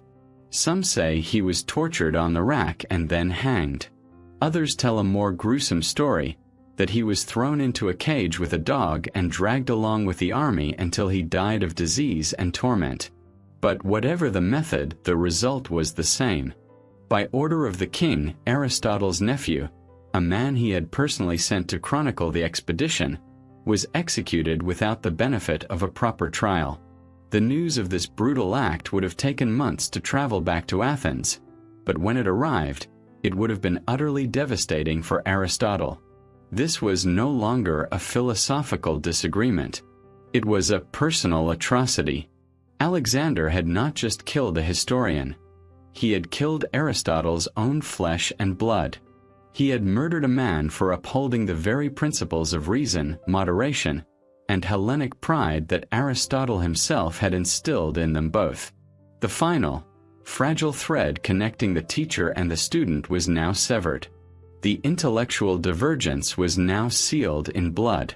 The relationship between the greatest philosopher and the greatest conqueror of the age was over, irrevocably broken by the terrible and lonely logic of absolute power. The tragic death of Callisthenes drew a bloody final line under Aristotle's relationship with his former student. The grand political project, the attempt to shape a philosopher king, was over, ending in disillusionment and tragedy. Now in his late 40s, Aristotle turned his focus back to his own life's mission. In the year 335 BCE, 12 years after he had left in disappointment, Aristotle returned to Athens. The city was profoundly changed. It was now living under the firm grip of Macedonian power, a reality enforced by the crushing military victories of King Philip and now his son, Alexander. Though the Athenians bristled with resentment, Their independence was a memory. For Aristotle, however, this new political reality made his return possible. His well-known Macedonian connections, once a source of suspicion, now offered him a degree of protection. He did not return as the student who had left, but as a master philosopher of immense international repute. He had advised rulers, founded a school in Assos, conducted world-changing biological research, and had been the personal tutor to the man who is now the most powerful figure on earth. He was no longer a dissenter living in Plato's shadow. He was a titan of intellect in his own right, ready to establish a permanent home for his own unique philosophical system in the very heart of the Hellenic world. He did not, however, return to the academy. The institution was now under the leadership of Xenocrates, a fellow Platonist who, despite his friendship with Aristotle, remained committed to a more traditional, mathematical, and abstract form of philosophy. Aristotle's own thought had evolved too far beyond its Platonic origins. He needed to build something new, an institution that would reflect his own empirical and systematic vision. He found the perfect location on the eastern side of the city, in a public grove that was home to a gymnasium and a shrine dedicated to the god Apollo Lyceus, Apollo the wolf god. It was from this divine epithet that his new school would take its name, the Lyceum. His choice of a public gymnasium, a space open to all citizens, was itself a statement. Unlike the academy, which was private property and had a more exclusive, almost secretive feel, the Lyceum was situated in a place of public life and activity. This reflected the very nature of Aristotle's philosophy. It was a philosophy engaged with the real, observable world, not one that retreated from it. Here, in the grounds of the Lyceum, Aristotle established a routine that would become legendary. According to ancient tradition, he had a habit of teaching while walking. The Lyceum possessed a covered colonnade, a sheltered walkway known as a peripatos. Each day, Aristotle would stroll up and down this walkway, deep in conversation with his students, who would walk alongside him. Because of this distinctive method, his school became known as the Peripatetic School, and his followers as the Peripatetics, the walkers. This image perfectly captures the spirit of his philosophy. It was not a static, dogmatic system to be learned while sitting still, but a dynamic, active, and ongoing process of inquiry, a philosophy in motion. The Lyceum was a new kind of institution, fundamentally different in its mission and methods from its great rival, the academy. While the academy continued to prioritize pure mathematics and abstract dialectic as the path to understanding the world of forms, the Lyceum became the world's first great institute for collaborative empirical research. It was the physical embodiment of Aristotle's mature vision. He organized his students into research teams, assigning them vast projects to collect and systematize data across every field of human knowledge. It was here that the great work of analyzing the 158 political constitutions was likely completed. It was here that his students would have helped him organize the vast amounts of biological data he had collected during his travels. Aristotle himself offered two distinct types of lectures. In the mornings, he would hold more advanced, technical sessions for his inner circle of dedicated students. These lectures, dealing with the most difficult aspects of his logic, metaphysics, and science, were known as the esoteric teachings. Then, in the afternoons or evenings, he would often give more popular, public lectures for a general audience of interested citizens. These were the exoteric teachings, designed to make his ideas accessible to a wider public. The Lyceum was not a quiet, contemplative retreat. It was a bustling, organized, and multifaceted headquarters for the conquest of knowledge. For the next 12 years, this would be Aristotle's domain. He had finally created an institution in his own image, a place dedicated not to escaping the world, but to understanding it in its entirety. From this new base of operations, he would produce the works that would shape the future of Western thought. The Lyceum was far more than just a location for Aristotle's walking lectures. It was a radical innovation in the history of knowledge, an institution fundamentally different from anything that had come before it. While Plato's academy was a retreat for the soul, a place to train the mind for philosophical contemplation, Aristotle's Lyceum was an organized and dynamic engine for active research. It was, in essence, the world's first true scientific institute, the prototype for the modern university. Its mission was not merely to teach what was already known, but to systematically produce new knowledge about every aspect of the world. Aristotle, the great systematizer, organized his school around three core components that worked together to achieve this ambitious goal. The first and most foundational component was its great library. Aristotle was one of history's most passionate bibliophiles. In an age where every book was a laboriously handwritten scroll, he amassed a private collection of unprecedented size and scope. This was not a collection for casual reading. It was a systematic, encyclopedic research library. He collected texts on every conceivable subject. The works of earlier philosophers, the dialogues of Plato, the great tragedies and epic poems, political histories, treatises on rhetoric, medicine, and mathematics. This library was the database of the Lyceum. It embodied Aristotle's core principle that any serious investigation must begin with a thorough understanding of what others have already said on the subject. Before his students could begin their own research, they were first expected to master the existing body of knowledge. The library was the repository of the past, the essential starting point for the intellectual conquest of the future.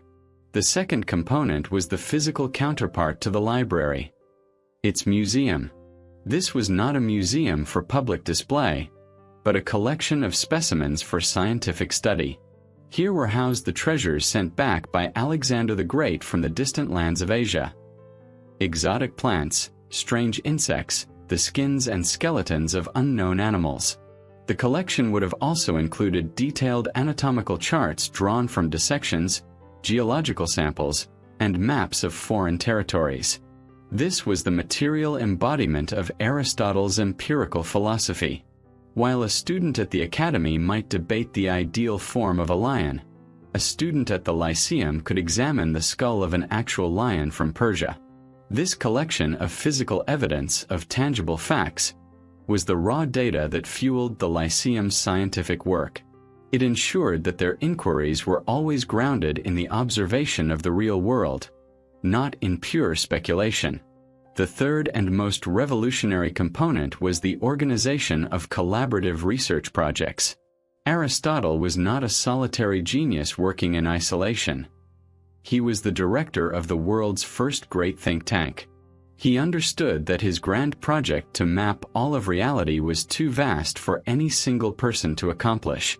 He therefore acted as a master organizer, dividing his most talented students into research teams and assigning them monumental tasks. One team, for example, was tasked with the immense project of collecting and analyzing the constitutions of 158 different Greek city-states. These students would travel, gather documents, and conduct interviews, compiling the vast repository of political data that would become the empirical foundation for Aristotle's great treatise, the Politics. Another team, working in the museum, would have been assigned to the Biological project. Their task was to dissect, draw, and describe the animal specimens, organizing the data according to the classification system their master had developed. Their collective work would provide the substance for the history of animals.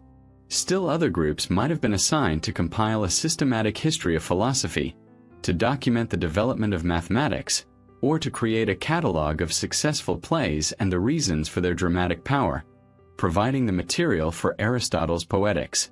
This was the birth of organized, collaborative scholarship. It was a recognition that the advancement of knowledge required a systematic and collective effort. This very structure of the Lyceum was a physical manifestation of Aristotle's intellectual project to divide reality into distinct fields of knowledge. He was the first to rigorously separate disciplines like physics, ethics, biology, and politics. The organization of his school, with its different teams focused on different subjects, mirrored this new ordered map of human knowledge. The Lyceum was a buzzing intellectual hive, a knowledge factory where the raw, chaotic data of the world was collected, processed, and transformed into the ordered systems that would define the future of Western science and philosophy. It was the engine room for Aristotle's revolution in thought. With the Lyceum now established as a bustling headquarters for research, Aristotle and his students embarked on their great project to systematically map all of reality. The starting point for this grand undertaking had to be the most fundamental subject of all, the one that deals with the very nature of existence itself. Aristotle called this discipline first philosophy. We know it today by a different and somewhat accidental name: Metaphysics. The name was likely coined by a later scholar, Andronicus of Rhodes, who, when editing Aristotle's collected works, simply placed the treatises on first philosophy after the books on physics. In Greek, after physics is meta ta physika, but the name stuck because this science does indeed deal with what lies beyond the physical world. It asks the most basic questions the human mind can pose. What does it mean to be? What are the first principles and ultimate causes of everything that exists? To answer these profound questions, Aristotle developed a powerful analytical tool, a framework he believed could provide a complete explanation for any given thing in the universe. This is his famous doctrine of the four causes. He argued that to have true scientific knowledge of something, it is not enough to simply describe it. You must be able to explain why it is the way it is, and to do that you must be able to answer four distinct why questions. These are not four alternative explanations. They are four complementary aspects of a single, complete explanation.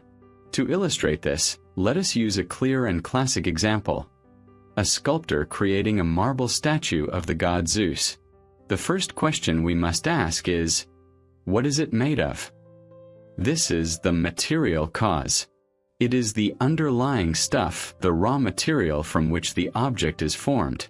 For our statue, the material cause is the block of marble. The matter is the principle of potentiality. Before the sculptor begins, the marble has the potential to become a statue, a column, or a paving stone. The material cause explains that out of which something comes to be. It is the physical substrate that persists through the process of change. The second question is, what is it? This is the formal cause. This is the form, the structure, the essence, or the blueprint that is imposed upon the matter. It is what makes the thing to be the specific kind of thing that it is. For our statue, the formal cause is the shape of Zeus, the design that exists first in the sculptor's mind and is then transferred to the stone. It is the organizing principle that turns a formless block of marble into a recognizable figure. The form is the principle of actuality. It is the realization of the matter's potential. It is the what it is-ness of the thing. The third question is, by what agent did it come into being? This is the efficient cause. This is the source of the motion or the change. It is the primary mover that brings the object into existence. For our statue of Zeus, the efficient cause is the sculptor. More precisely, it is the act of sculpting, the sculptor's art, the swing of his hammer, the sharp bite of his chisel against the stone. The efficient cause is what pushes the matter and the form together and initiates the process of change from a block of marble into a finished statue. It answers the question, where did this come from? The fourth and, for Aristotle, the most important question is, for what purpose does it exist? This is the final cause. This is the telos, the end, the goal, the sake for which the thing is done. It is the ultimate reason for its existence. For our statue, the final cause might be several things. It was made to be an object of worship in a temple, to beautify the city, or to honor the god Zeus and win his favor. The final cause is what gives the entire process its meaning. The sculptor doesn't just randomly chip away at the marble. He does so for the sake of realizing his final goal. This cause was, for Aristotle, the deepest and most powerful explanation of all, because it explained why the thing existed in the first place. This elegant four-part analysis was, for Aristotle, a universal key to understanding. He believed it could be applied to anything and everything. It works for man-made objects, but it also works for natural organisms. For an oak tree, the material cause is the water, soil, and nutrients it is made from. The formal cause is its oak tree-ness, its internal structure and principle of organization. The efficient cause is the parent oak tree that produced the acorn. And the final cause, its telos, is to become a fully grown, flourishing oak tree. With this powerful fourfold tool, Aristotle could dissect any part of reality and lay bare its fundamental principles. But this very analysis led him to a much larger and more profound question. If every individual thing in the world can be explained by its causes, what, then, is the cause of the entire universe itself? Aristotle's framework of the four causes gave him a powerful tool to understand any individual thing within the universe. But his relentlessly logical mind could not stop there. He was compelled to apply this same reasoning to the universe as a whole. His starting point was the most basic and undeniable fact of our experience. The world is in a constant state of motion. For Aristotle, motion, kinesis, was a broad term that included not just movement from place to place, but any kind of change. The growth of a plant, the changing of the seasons, the creation of a statue from marble. The world was a dynamic, ever-changing system. And as he had established, everything that is in motion must be moved by something else. This simple observation, when followed with rigorous logic, would lead him to the very pinnacle of his metaphysical system. He reasoned as follows. If you see a cart moving, you know it is being pulled by a horse. But the horse is also in motion, moved by its muscles. The muscles are moved by nerve impulses, which are moved by the soul of the horse, which was moved to act by the sight of a bale of hay. This creates a chain of movers and things being moved. The crucial question for Aristotle was, how far back can this chain go? He argued that it is logically impossible for this chain of causes to go back forever. An infinite regress of movers, he believed, was an absurdity that explained nothing. Imagine a train with an infinite number of carriages. Each carriage is moved by the one in front of it. If the chain of carriages is truly infinite, and there is no engine at the front, would the train ever move? No. For motion to exist here and now, there must be a first initial source of that motion, a cause that is not itself caused by anything prior. There must be a first mover. This first mover, he deduced, must have a very special and unique nature. In order to be the origin of all motion, it must cause motion in other things. But if it were itself moved by something else, it would not be the first mover. It would just be another link in the chain. Therefore, this first mover must cause motion while it itself remains completely unmoved. This is Aristotle's famous concept of the prime mover, or the unmoved mover. But this presents a profound paradox. How can something cause motion without moving itself? It cannot be a physical push or pull because that would involve motion. Aristotle's solution to this puzzle is one of the most elegant and subtle ideas in the history of philosophy. He asks us to consider how the object of a desire or the object of a thought causes motion. Imagine a beautiful work of art in a museum. It does not move. It does not push or pull the people who come to see it. Yet it causes motion in them. They are drawn towards it. They are moved to admire it, to think about it. The object of desire can be perfectly still, yet it inspires action and movement in those who perceive it. The prime mover, Aristotle argued, moves the universe in precisely this way. It is not a physical force, but a final cause. It is a being of perfect actuality, with no unrealized potential. It is the ultimate good, the highest beauty, and the most perfect intelligence. The entire universe is moved by a kind of cosmic desire, an aspiration to emulate this state of perfection. The first and outermost sphere of the heavens, which carries the fixed stars, is moved by its eternal desire for the prime mover, and it emulates its perfection by engaging in the most perfect and eternal motion. Uniform, circular movement. This motion is then transmitted down through the nested celestial spheres, to the planets, and ultimately to our own sublunar world, accounting for all the change and motion we see. So what does this perfect being, the prime mover, actually do? Since it is perfect, its activity must be the most perfect activity imaginable, which for Aristotle was the activity of pure thought or contemplation. And what can a perfect being think about? It cannot think about the imperfect, changing world, because that would imply an imperfection within its own thought. Therefore, the prime mover can only think about the most perfect thing in existence, which is, of course, itself. Its eternal, unchanging activity is thought thinking itself, noesis noesios. It is a state of pure, blissful, eternal self-contemplation, a mind turned completely inward upon its own perfection. It is crucial to understand that this is not the personal, creator God of the major monotheistic religions. Aristotle's universe was eternal. It was never created. The prime mover did not design the world, and it is not aware of our existence. It does not intervene in human affairs, it does not answer prayers, and it possesses no divine will. It is a profoundly impersonal and transcendent being, the cold, beautiful, and supremely rational engine of the cosmos. It is the ultimate explanation, the logical necessity required to account for a universe in motion. Starting from the simple observation of change, Aristotle's logic had led him to the summit of reality. A perfect, self-contemplating mind, whose very existence is the ultimate cause and purpose of all that is. Having followed his logic to the ultimate cause of the entire cosmos, the prime mover, Aristotle now brought his philosophical lens crashing back down to earth.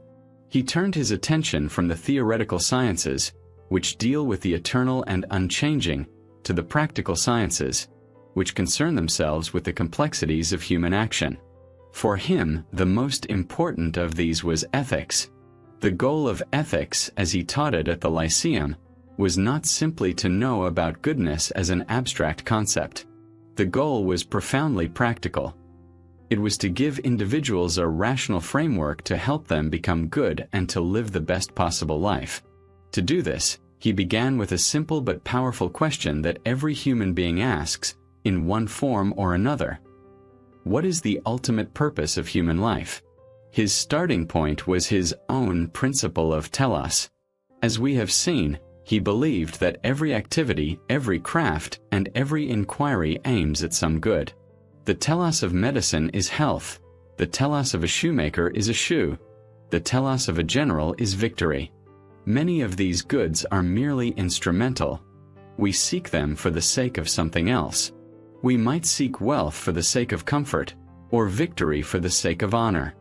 But, Aristotle reasoned, if this chain of desires is not to go on infinitely, there must be some final, ultimate good, some chief aim for which we do everything else.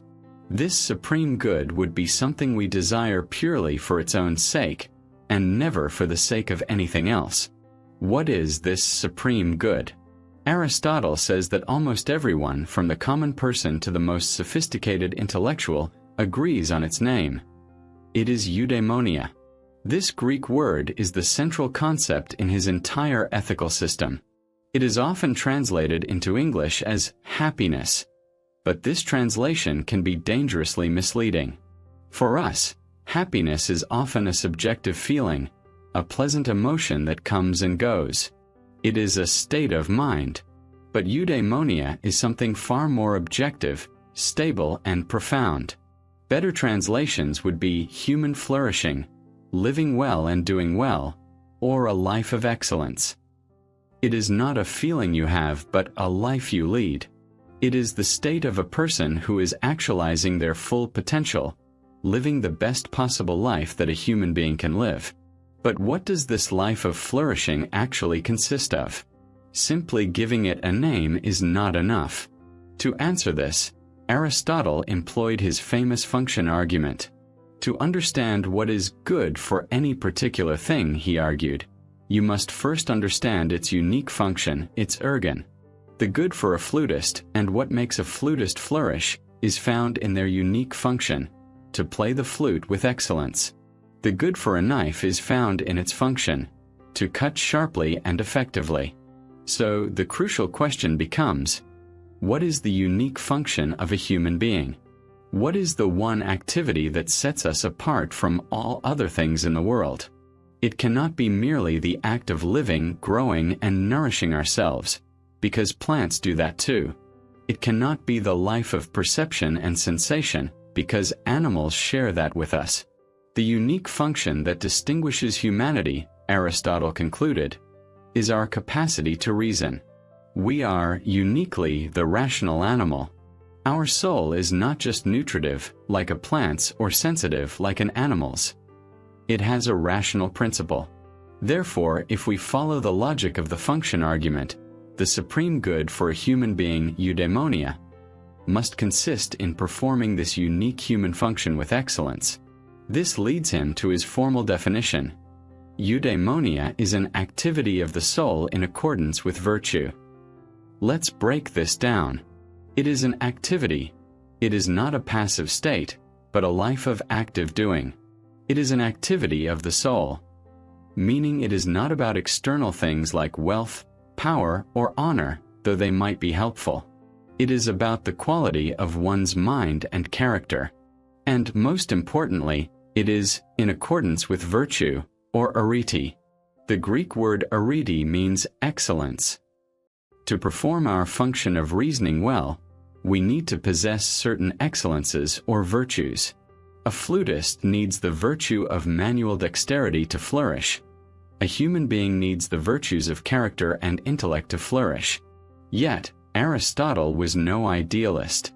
He was a practical man who understood the realities of human life. He acknowledged that while eudaimonia is an internal state, an activity of the soul, it is very difficult to achieve without a certain amount of external goods. A person who is suffering from extreme poverty, chronic illness, or great personal tragedy will struggle to flourish, no matter how virtuous they are.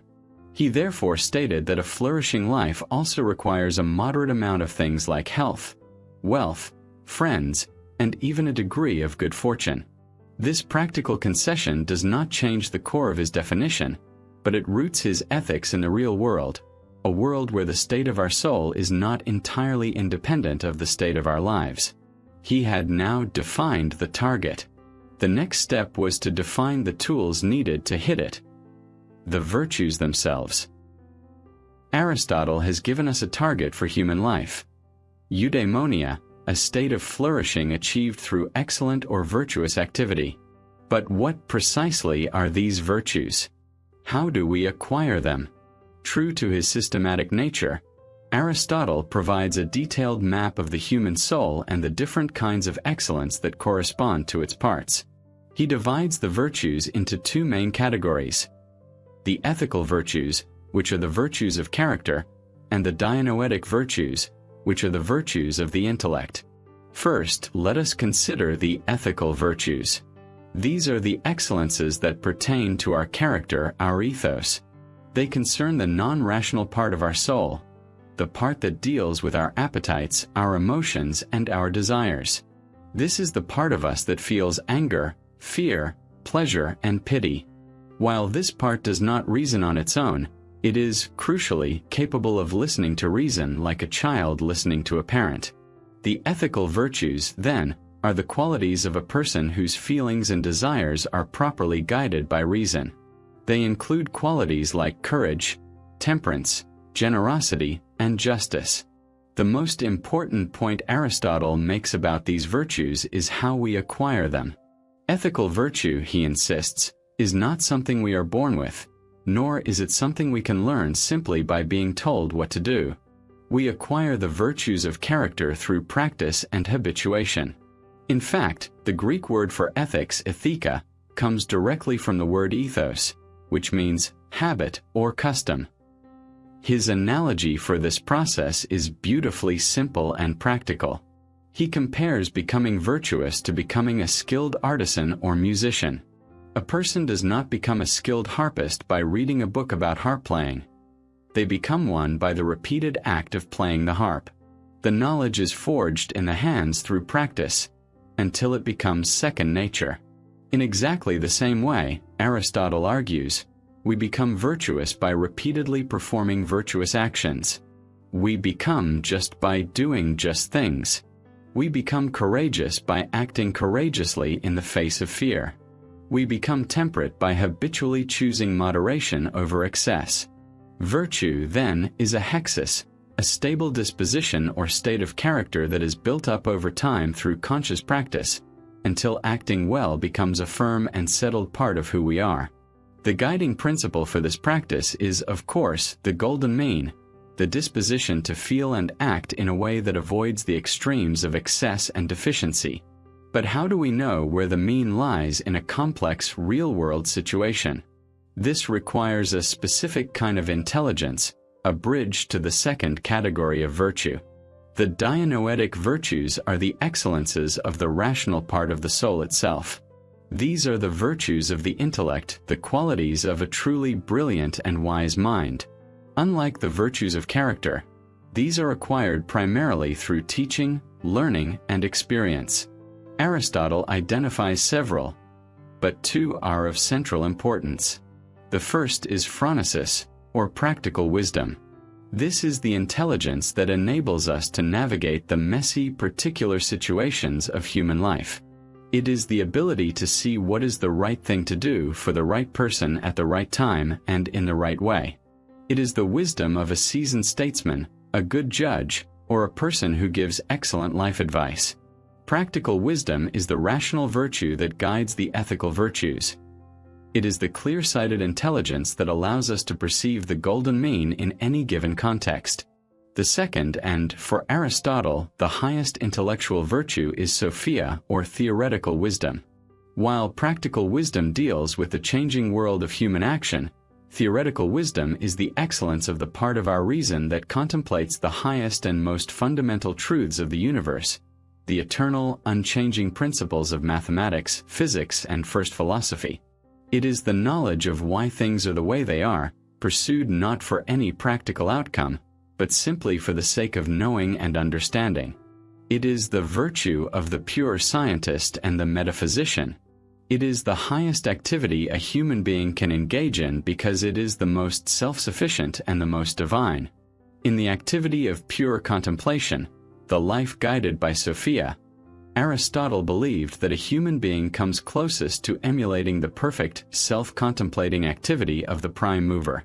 For a few brief moments, in the act of understanding the eternal order of the cosmos, a mortal can touch upon the blissful state of the divine. This is the ultimate peak of eudaimonia.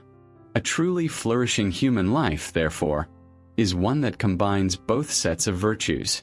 It is a life where one's character has been perfected by good habits, allowing them to act well in the world, and where one's mind has been perfected by learning, allowing them to understand the world. But Aristotle was a profound political thinker, and he knew that such a life of virtue cannot be lived in isolation. The development of character requires a community, a well-ordered society. And so, the study of the good for the individual ethics must inevitably lead to the study of the good for the community as a whole, politics. Aristotle's ethics provided a detailed blueprint for how an individual can achieve a life of flourishing. But his analysis did not end there. He was a profound realist who understood that a human being is not a solitary island. The virtues of character, courage, justice, temperance, friendship, cannot be practiced in a vacuum. They require a community, a society of other people. Therefore, for Aristotle, the study of ethics is not complete until it flows into its natural and necessary conclusion: the study of politics.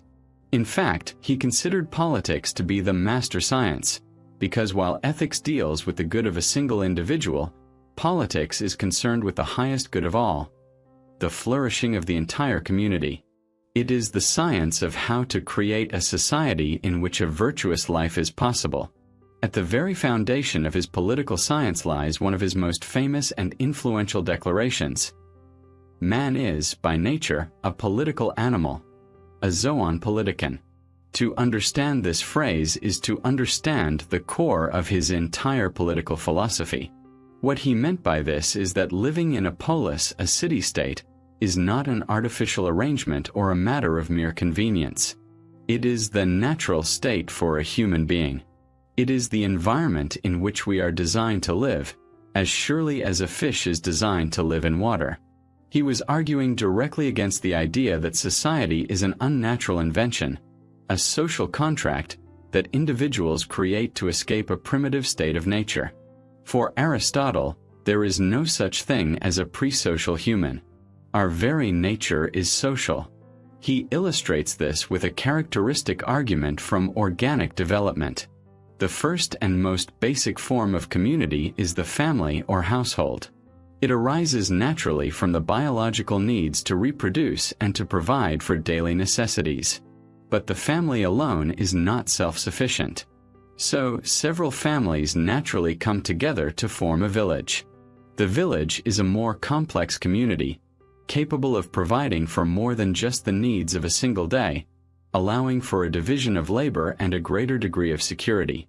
But even the village is not the final stage. The final and perfect form of human community, Aristotle argues, is the polis.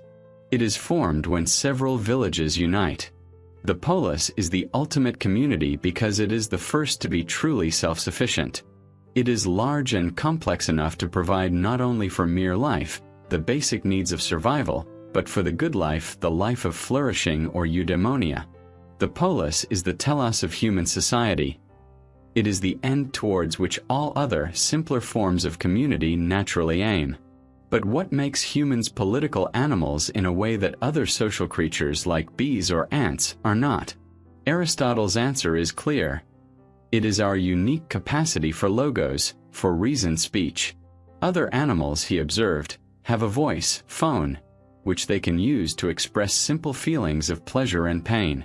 A dog can bark to show it is hungry or frightened. But only humans possess logos.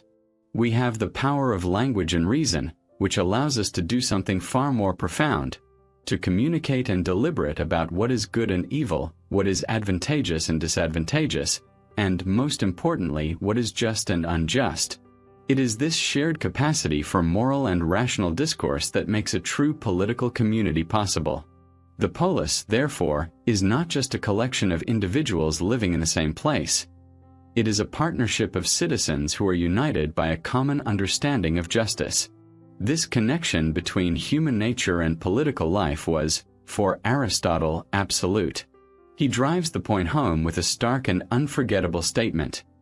He who is unable to live in society, or who has no need because he is sufficient for himself, must be either a beast or a god. To live a life outside the context of a political community is to be either less than human or more than human, but it is not to be truly human. It is only within the laws, the customs, and the relationships of a well-ordered polis that we can develop the ethical virtues and fully actualize our unique capacity for reason. The ultimate purpose of the state, therefore, is not merely to protect property or to facilitate commerce. The true telos of the polis is educational. It is to create a system of laws and a shared culture that will help to cultivate virtue in its citizens, making it possible for them to achieve eudaimonia. A good state is the necessary condition for a good life. With this foundation now laid, the next logical question presented itself. What kind of state is best? Having established that the polis is the natural environment for human flourishing, Aristotle turned to the great practical question: what kind of polis is best? True to his empirical mindset, he did not begin by trying to dream up a perfect utopian state from pure theory, as Plato had done. Instead, he began with the data. He directed one of the great collaborative research projects of the Lyceum, the collection and systematic analysis of the constitutions of 158 different Greek city-states, both past and present. This was a monumental undertaking. His students acted as political scientists, gathering information on the laws, institutions, and political histories of cities from all across the Hellenic world. He treated these constitutions as a biologist treats specimens, things to be dissected, compared, and classified in order to understand the underlying principles of political life. This was the birth of comparative political science. From this vast repository of data, Aristotle developed his famous and influential system for classifying governments. He argued that any constitution could be analyzed according to two simple criteria. The first is a quantitative question. How many people hold sovereign power? Is it one person, a few people, or the many? The second, and for him the more important criterion, is a qualitative one. In whose interest do the rulers govern? Do they govern for the sake of the common good of the entire city? Or do they rule for their own selfish private interest?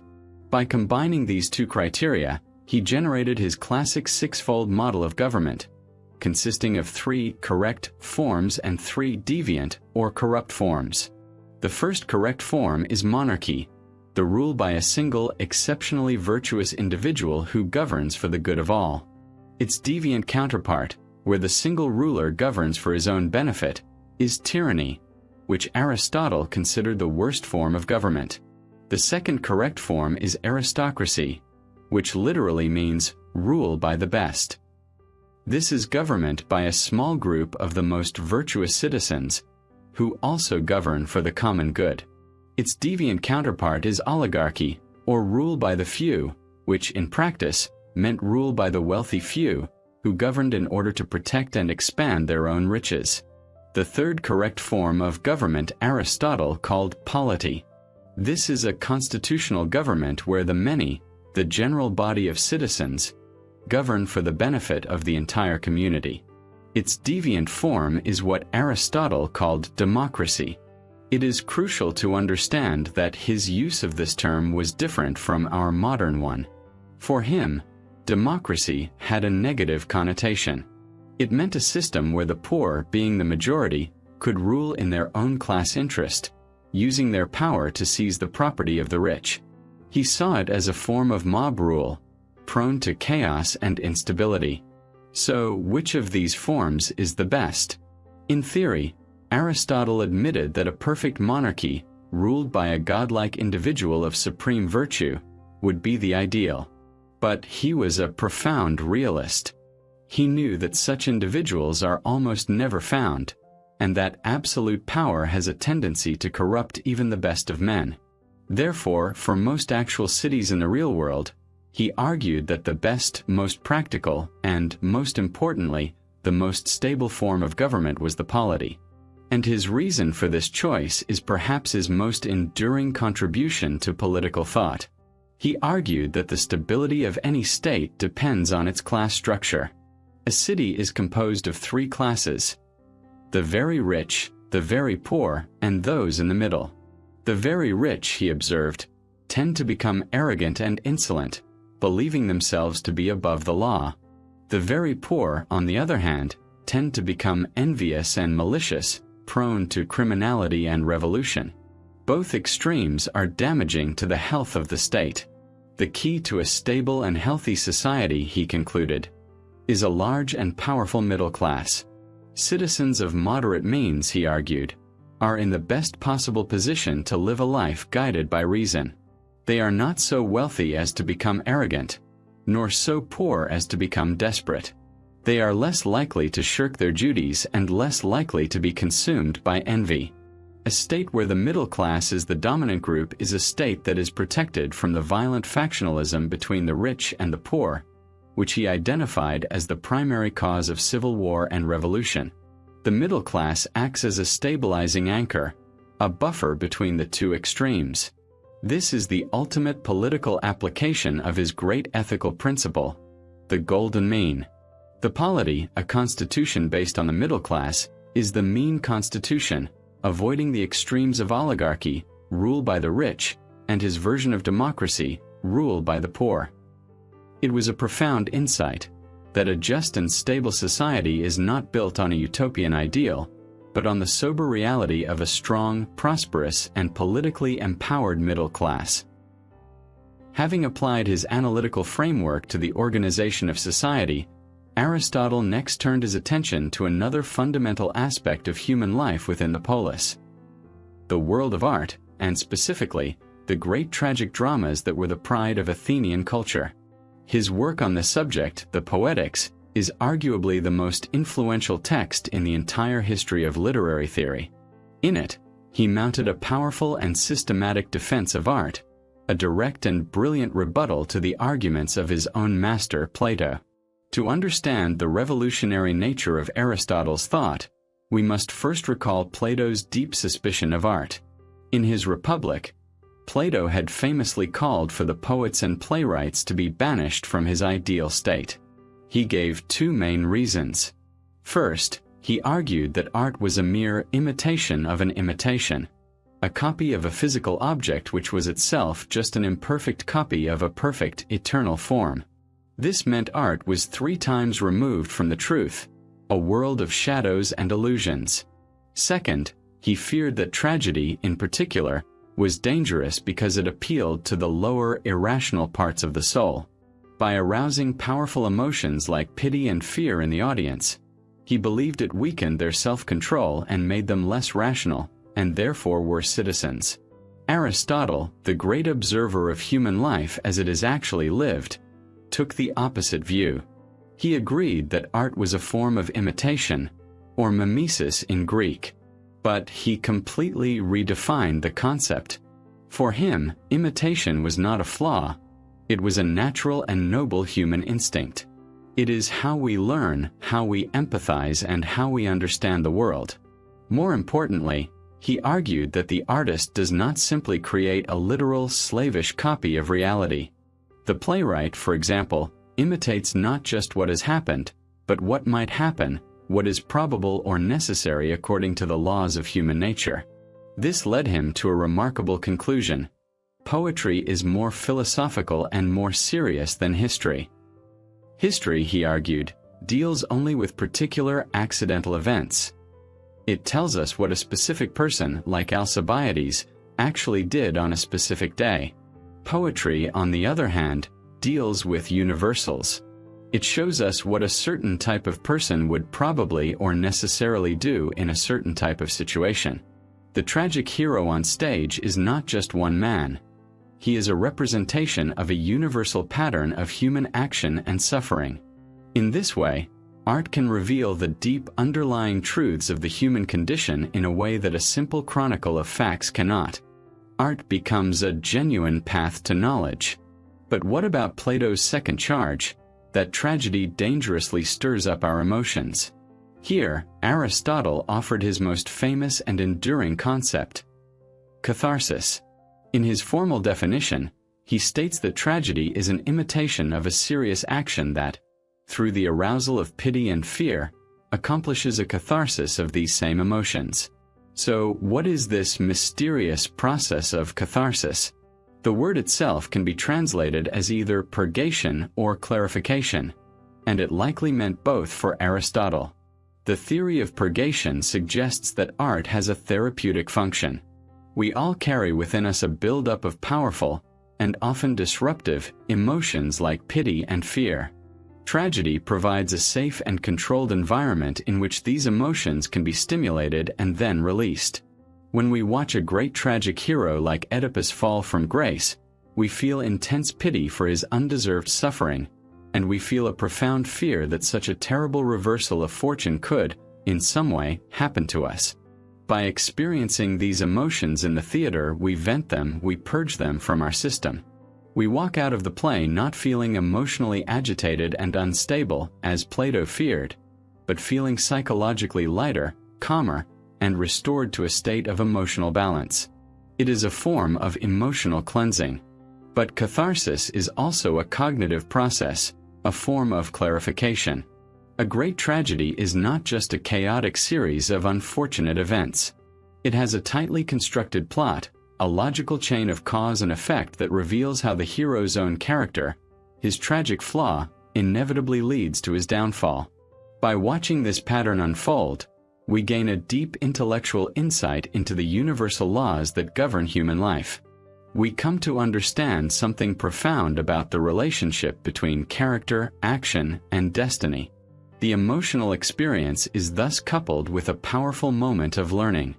Far from being an irrational and dangerous distraction, tragedy for Aristotle was a vital tool for a healthy society. It helped citizens to process their deepest anxieties, to achieve emotional equilibrium, and to gain a deeper, more compassionate understanding of themselves and their fellow human beings. He had taken art, the thing his master had banished, and proven it to be not only a source of pleasure, but an essential instrument for the cultivation of a virtuous and flourishing life. For 12 years, the Lyceum flourished under Aristotle's direction, a buzzing hive of research and learning that established a new benchmark for the pursuit of knowledge. Aristotle, now in his early 60s, was at the absolute zenith of his fame and intellectual power, the undisputed head of the most dynamic philosophical school in the world. But this remarkable period of stability and productivity was about to be shattered by an event that would shake the entire known world to its foundations. In 323 BCE, shocking and unbelievable news began to filter back to Greece from the distant city of Babylon. Alexander the Great, the invincible 32-year-old conqueror who was believed by many to be a living god, was dead. The news of Alexander's sudden death from a fever created an immediate power vacuum. His colossal empire, held together by the sheer force of his personality, began to fracture almost immediately as his generals vied for control. In Athens, a city that had chafed for years under the heel of Macedonian domination, the news was received with unconcealed joy. It was seen as a golden opportunity to throw off the yoke of foreign rule and reclaim their lost independence and democratic glory. A fierce and passionate anti-Macedonian backlash swept through the city, fueled by years of pent-up resentment. Orators took to the public stage, denouncing the Macedonians as tyrants and calling for a war of liberation. In this newly charged and volatile political atmosphere, Aristotle's position became instantly precarious. His well-known and long-standing connections to the Macedonian court, which had provided him with a shield of protection for the past 12 years, now became a fatal liability. He was the most famous Macedonian sympathizer in the entire city. He had been the personal tutor of the now hated Alexander. He was known to be a close friend of Antipater, the powerful Macedonian general whom Alexander had left in charge of Greece. As the anti-Macedonian hysteria grew, the city's anger began to search for a high-profile target, a scapegoat, and Aristotle was the most famous and convenient one available. His enemies, a coalition of political demagogues and perhaps rival philosophers who were jealous of his success, saw their chance to strike. They could not easily attack his philosophy, which was too respected and formidable. So they resorted to the classic tool of Athenian political assassination, a trumped-up charge of impiety or asabeia. The historical echo was deafening and deliberate. It was the very same charge that had been leveled against Socrates 76 years earlier, leading to his trial and execution. The case against Aristotle was, if anything, even flimsier than the one against Socrates. The main piece of evidence was a hymn, a song of praise, that Aristotle had written years earlier in honor of his friend and former patron, Hermias of Atarneus, after his tragic death at the hands of the Persians. His accusers now twisted the meaning of this tribute, claiming that by praising a mortal man in a hymn, a form of expression usually reserved for the gods, Aristotle had committed an act of impiety, thereby violating the religious traditions of Athens. Aristotle, now 62 years old, was a profound student of history and a political realist. He understood the situation perfectly. He knew that the charge had nothing to do with religion and everything to do with politics. He knew that in the current climate of hysterical nationalism, he had absolutely no hope of receiving a fair trial from a jury of angry Athenian citizens. The verdict was a foregone conclusion. He had studied the trial of Socrates, and he had no intention of becoming a martyr for a cause he knew was already lost. He was not an Athenian citizen duty-bound to submit to the city's laws, and he saw no glory in allowing a mob to destroy him. He made the pragmatic decision to flee. But as he departed, he is said to have delivered one of the most memorable and poignant lines in the history of philosophy. He declared that he was leaving Athens so that the Athenians would not have the chance to sin twice against philosophy. It was a powerful and dignified rebuke, a statement that framed his flight not as an act of cowardice, but as an act of grace, saving the city from repeating its most shameful crime. He was not just saving his own life. He was saving Athens from itself. He found a safe haven in the city of Chalcis on the island of Euboea, the place of his mother's birth, which was securely under Macedonian control. But his exile was to be brief. Aristotle had suffered his entire life from a chronic digestive ailment, and the stress and turmoil of his flight likely took a heavy toll on his health. Just 1 year after leaving Athens, in 322 BCE, the great philosopher died at the age of 63.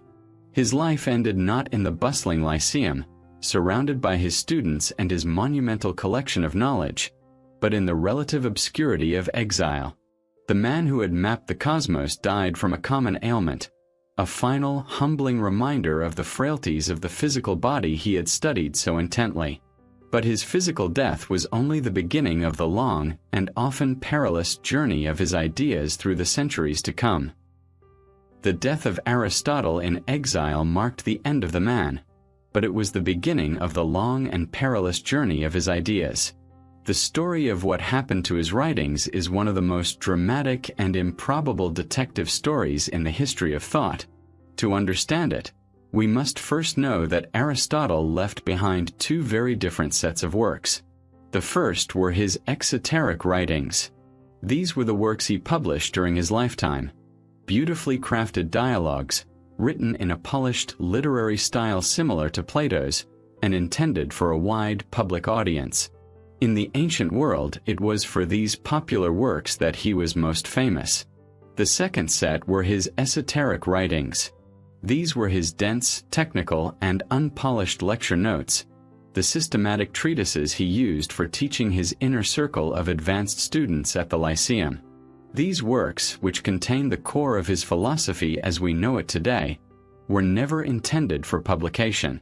Upon his death, the leadership of the Lyceum passed to his most brilliant student and longtime collaborator, Theophrastus. In his will, Aristotle bequeathed to Theophrastus his most precious possession, his entire personal library, which included the only copies of his vital esoteric lecture notes. For the next 37 years, Theophrastus brilliantly led the Lyceum, continuing his master's research. But when Theophrastus himself died, he made a fateful decision. He bequeathed the priceless library not to the Lyceum, but to a relative of his named Neleus. Neleus was not a major philosopher, and he soon moved from Athens back to his provincial hometown of Sepsis, in Asia Minor, taking Aristotle's entire library with him. Here, the story takes a dramatic turn. The heirs of Neleus, who were not scholars, understood the immense monetary value of the collection. They were terrified that the book-loving Attalid kings of the nearby city of Pergamon, who were aggressively building a great library of their own, would hear of the treasure and confiscate it. To protect their inheritance, they took a desperate measure. They hid the entire collection of Aristotle's esoteric works in a damp, underground cellar or trench. There, for nearly 2 centuries, the core of Aristotle's philosophical legacy, the metaphysics, the Nicomachean ethics, the politics, the detailed results of his scientific research, lay hidden from the world, slowly decaying in the damp earth. The great philosopher was not forgotten, but the world knew only a shadow of him.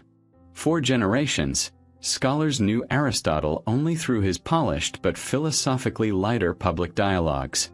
His most profound and systematic thought, the work produced at the height of his powers in the Lyceum, was quite simply lost. It was as if the engine of Western philosophy had been buried in a forgotten tomb. The story of its resurrection is nothing short of miraculous. Around the beginning of the 1st century BCE, the descendants of Neleus, now impoverished, finally decided to sell their hidden, and by now badly damaged, inheritance. The scrolls were purchased by a wealthy Athenian book collector named Apellicon. He brought the priceless collection back to Athens and, recognizing its importance, attempted to have the decaying manuscripts repaired. He had new copies made, filling in the gaps where the originals had rotted away. But as he was more of a book lover than a serious scholar, he likely introduced new errors into the texts. The scroll's journey was not over. In 86 BCE, the Roman Republic, in the midst of its expansion, went to war with Mithridates of Pontus, an enemy who was being aided by Athens. The Roman general Lucius Cornelius Sulla laid siege to and ultimately sacked the city of Athens. As part of the spoils of war, Sulla confiscated Apellicon's entire library, including the lost works of Aristotle, and had the priceless cargo shipped to Rome. The intellectual heart of the Greek world was, quite literally, transported to the center of the new rising military power. In Rome, the texts finally fell into the hands of scholars who could appreciate their true worth. At last, the collection was entrusted to the one man who could give it its proper form, Andronicus of Rhodes, a brilliant scholar and the head of the peripatetic school at that time. Around the year 60 BCE, Andronicus undertook a monumental labor of love and scholarship. He painstakingly sorted through the vast, disorganized collection of damaged scrolls. He established which texts were genuine, edited them, and arranged them into the systematic order that we still use today. It was Andronicus who grouped together the 14 books on first philosophy, and because he placed them on the shelf after the books on physics, gave them the title by which they have been known ever since, the Metaphysics. This was the second birth of Aristotle. The work of Andronicus of Rhodes was one of the most important editorial achievements in history. He had rescued the thought of the world's greatest philosopher from the brink of oblivion. The Aristotle we study today, the rigorous, systematic, scientific Aristotle, is the Aristotle that Andronicus gave back to the world. Without this incredible chain of events, a foolish hiding, a lucky sale, a military conquest, and a brilliant editor, the foundational texts of Western science and philosophy might well have crumbled into dust in a forgotten cellar.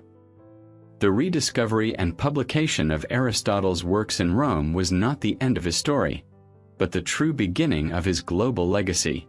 The journey of his ideas through the next 2 millennia would be as dramatic as the story of their loss and recovery. As the Roman Empire crumbled and Europe entered a period of intellectual decline, the bright flame of Greek philosophy was largely extinguished. While fragments of Aristotle's logic were preserved and studied, the full scope of his systematic thought was once again lost to the Latin West. But it was not lost to the world. During Europe's Dark Ages, the true inheritors of Aristotle's legacy were the great thinkers of the Islamic Golden Age. As Arab scholars conquered the old centers of Hellenistic learning in Syria and Egypt, they discovered the priceless texts of the Greek philosophers. They immediately recognized the immense power of Aristotle's system. Thinkers like Al-Kindi, Al-Farabi, and the great Persian physician and philosopher Ibn Sina, known in the West as Avicenna, undertook a massive project to translate Aristotle's works into Arabic. They did not just preserve his texts, they engaged with them, writing extensive and brilliant commentaries that integrated his philosophy with their own intellectual and religious traditions. For these scholars, Aristotle was not just one thinker among many. He was known simply as the philosopher. The culmination of this tradition was the work of Ibn Rushd, or Averroes, a 12th century scholar from Cordoba, whose meticulous commentaries on Aristotle would become profoundly influential for centuries to come. It was largely through these Arabic translations and commentaries that Aristotle made his grand return to Europe in the 12th and 13th centuries. In the vibrant intellectual melting pots of Spain and Sicily, where the Christian and Islamic worlds met, scholars began to translate Aristotle's works from Arabic into Latin. The sudden influx of this complete, rational, and systematic explanation of the entire universe had the effect of a bombshell on medieval Europe. It was a body of knowledge so vast and so powerful that it both inspired and terrified the Christian intellectual establishment. At first, the Church treated his works with deep suspicion. But then came the great synthesis, achieved by the monumental intellect of St. Thomas Aquinas. Aquinas took on the colossal task of reconciling Aristotle's rational philosophy with Christian theology. In his work, he baptized Aristotle. He masterfully integrated Aristotle's logic and metaphysics into a Christian framework. The four causes, the distinction between matter and form, and the concept of the prime mover were all used to build a rational foundation for the Christian faith. Aristotle's prime mover was identified with the personal, creator God of the Bible. The result was scholasticism, and for the next several centuries, the philosophy of Aristotle, as interpreted by Aquinas, became the official philosophy of the Roman Catholic Church and the absolute bedrock of the entire medieval university curriculum. In any debate, the phrase magister dixit, the master has said it, was enough to silence all opposition. This absolute authority is the great paradox of his legacy. The man who had championed empirical observation had himself become a dogmatic text. And so, when the scientific revolution began in the 16th and 17th centuries, its pioneers had to define their new science in direct opposition to him. To establish his new experimental physics, Galileo Galilei had to refute Aristotle's theories of motion, famously, though perhaps apocryphally, dropping balls from the Tower of Pisa. To establish his new astronomy, Copernicus had to dismantle Aristotle's entire geocentric cosmos. To establish a new method of inquiry, Francis Bacon had to challenge Aristotle's reliance on deductive logic. For a time, Aristotle became the symbol of the old stagnant world that the new science was struggling to overcome. And yet, in rebelling against him, these great thinkers were still, in a profound sense, his children. They were using the very tools of logical rigor, systematic thought, and the belief in a rational, intelligible universe that Aristotle himself had first championed. They were operating within the vast intellectual framework that he had built. His specific conclusions about the natural world were proven wrong, but his foundational contributions are so deeply embedded in our civilization that they are invisible, like the foundations of a skyscraper. He created the very vocabulary of philosophy and science. Words like logic, category, energy, potential, substance, and essence all trace their meanings back to him. He was the founder of at least half a dozen sciences. More than anyone else, he established the ideal of a rational, systematic, and empirical approach to understanding the world. He is the architect of the house of reason in which we all still live.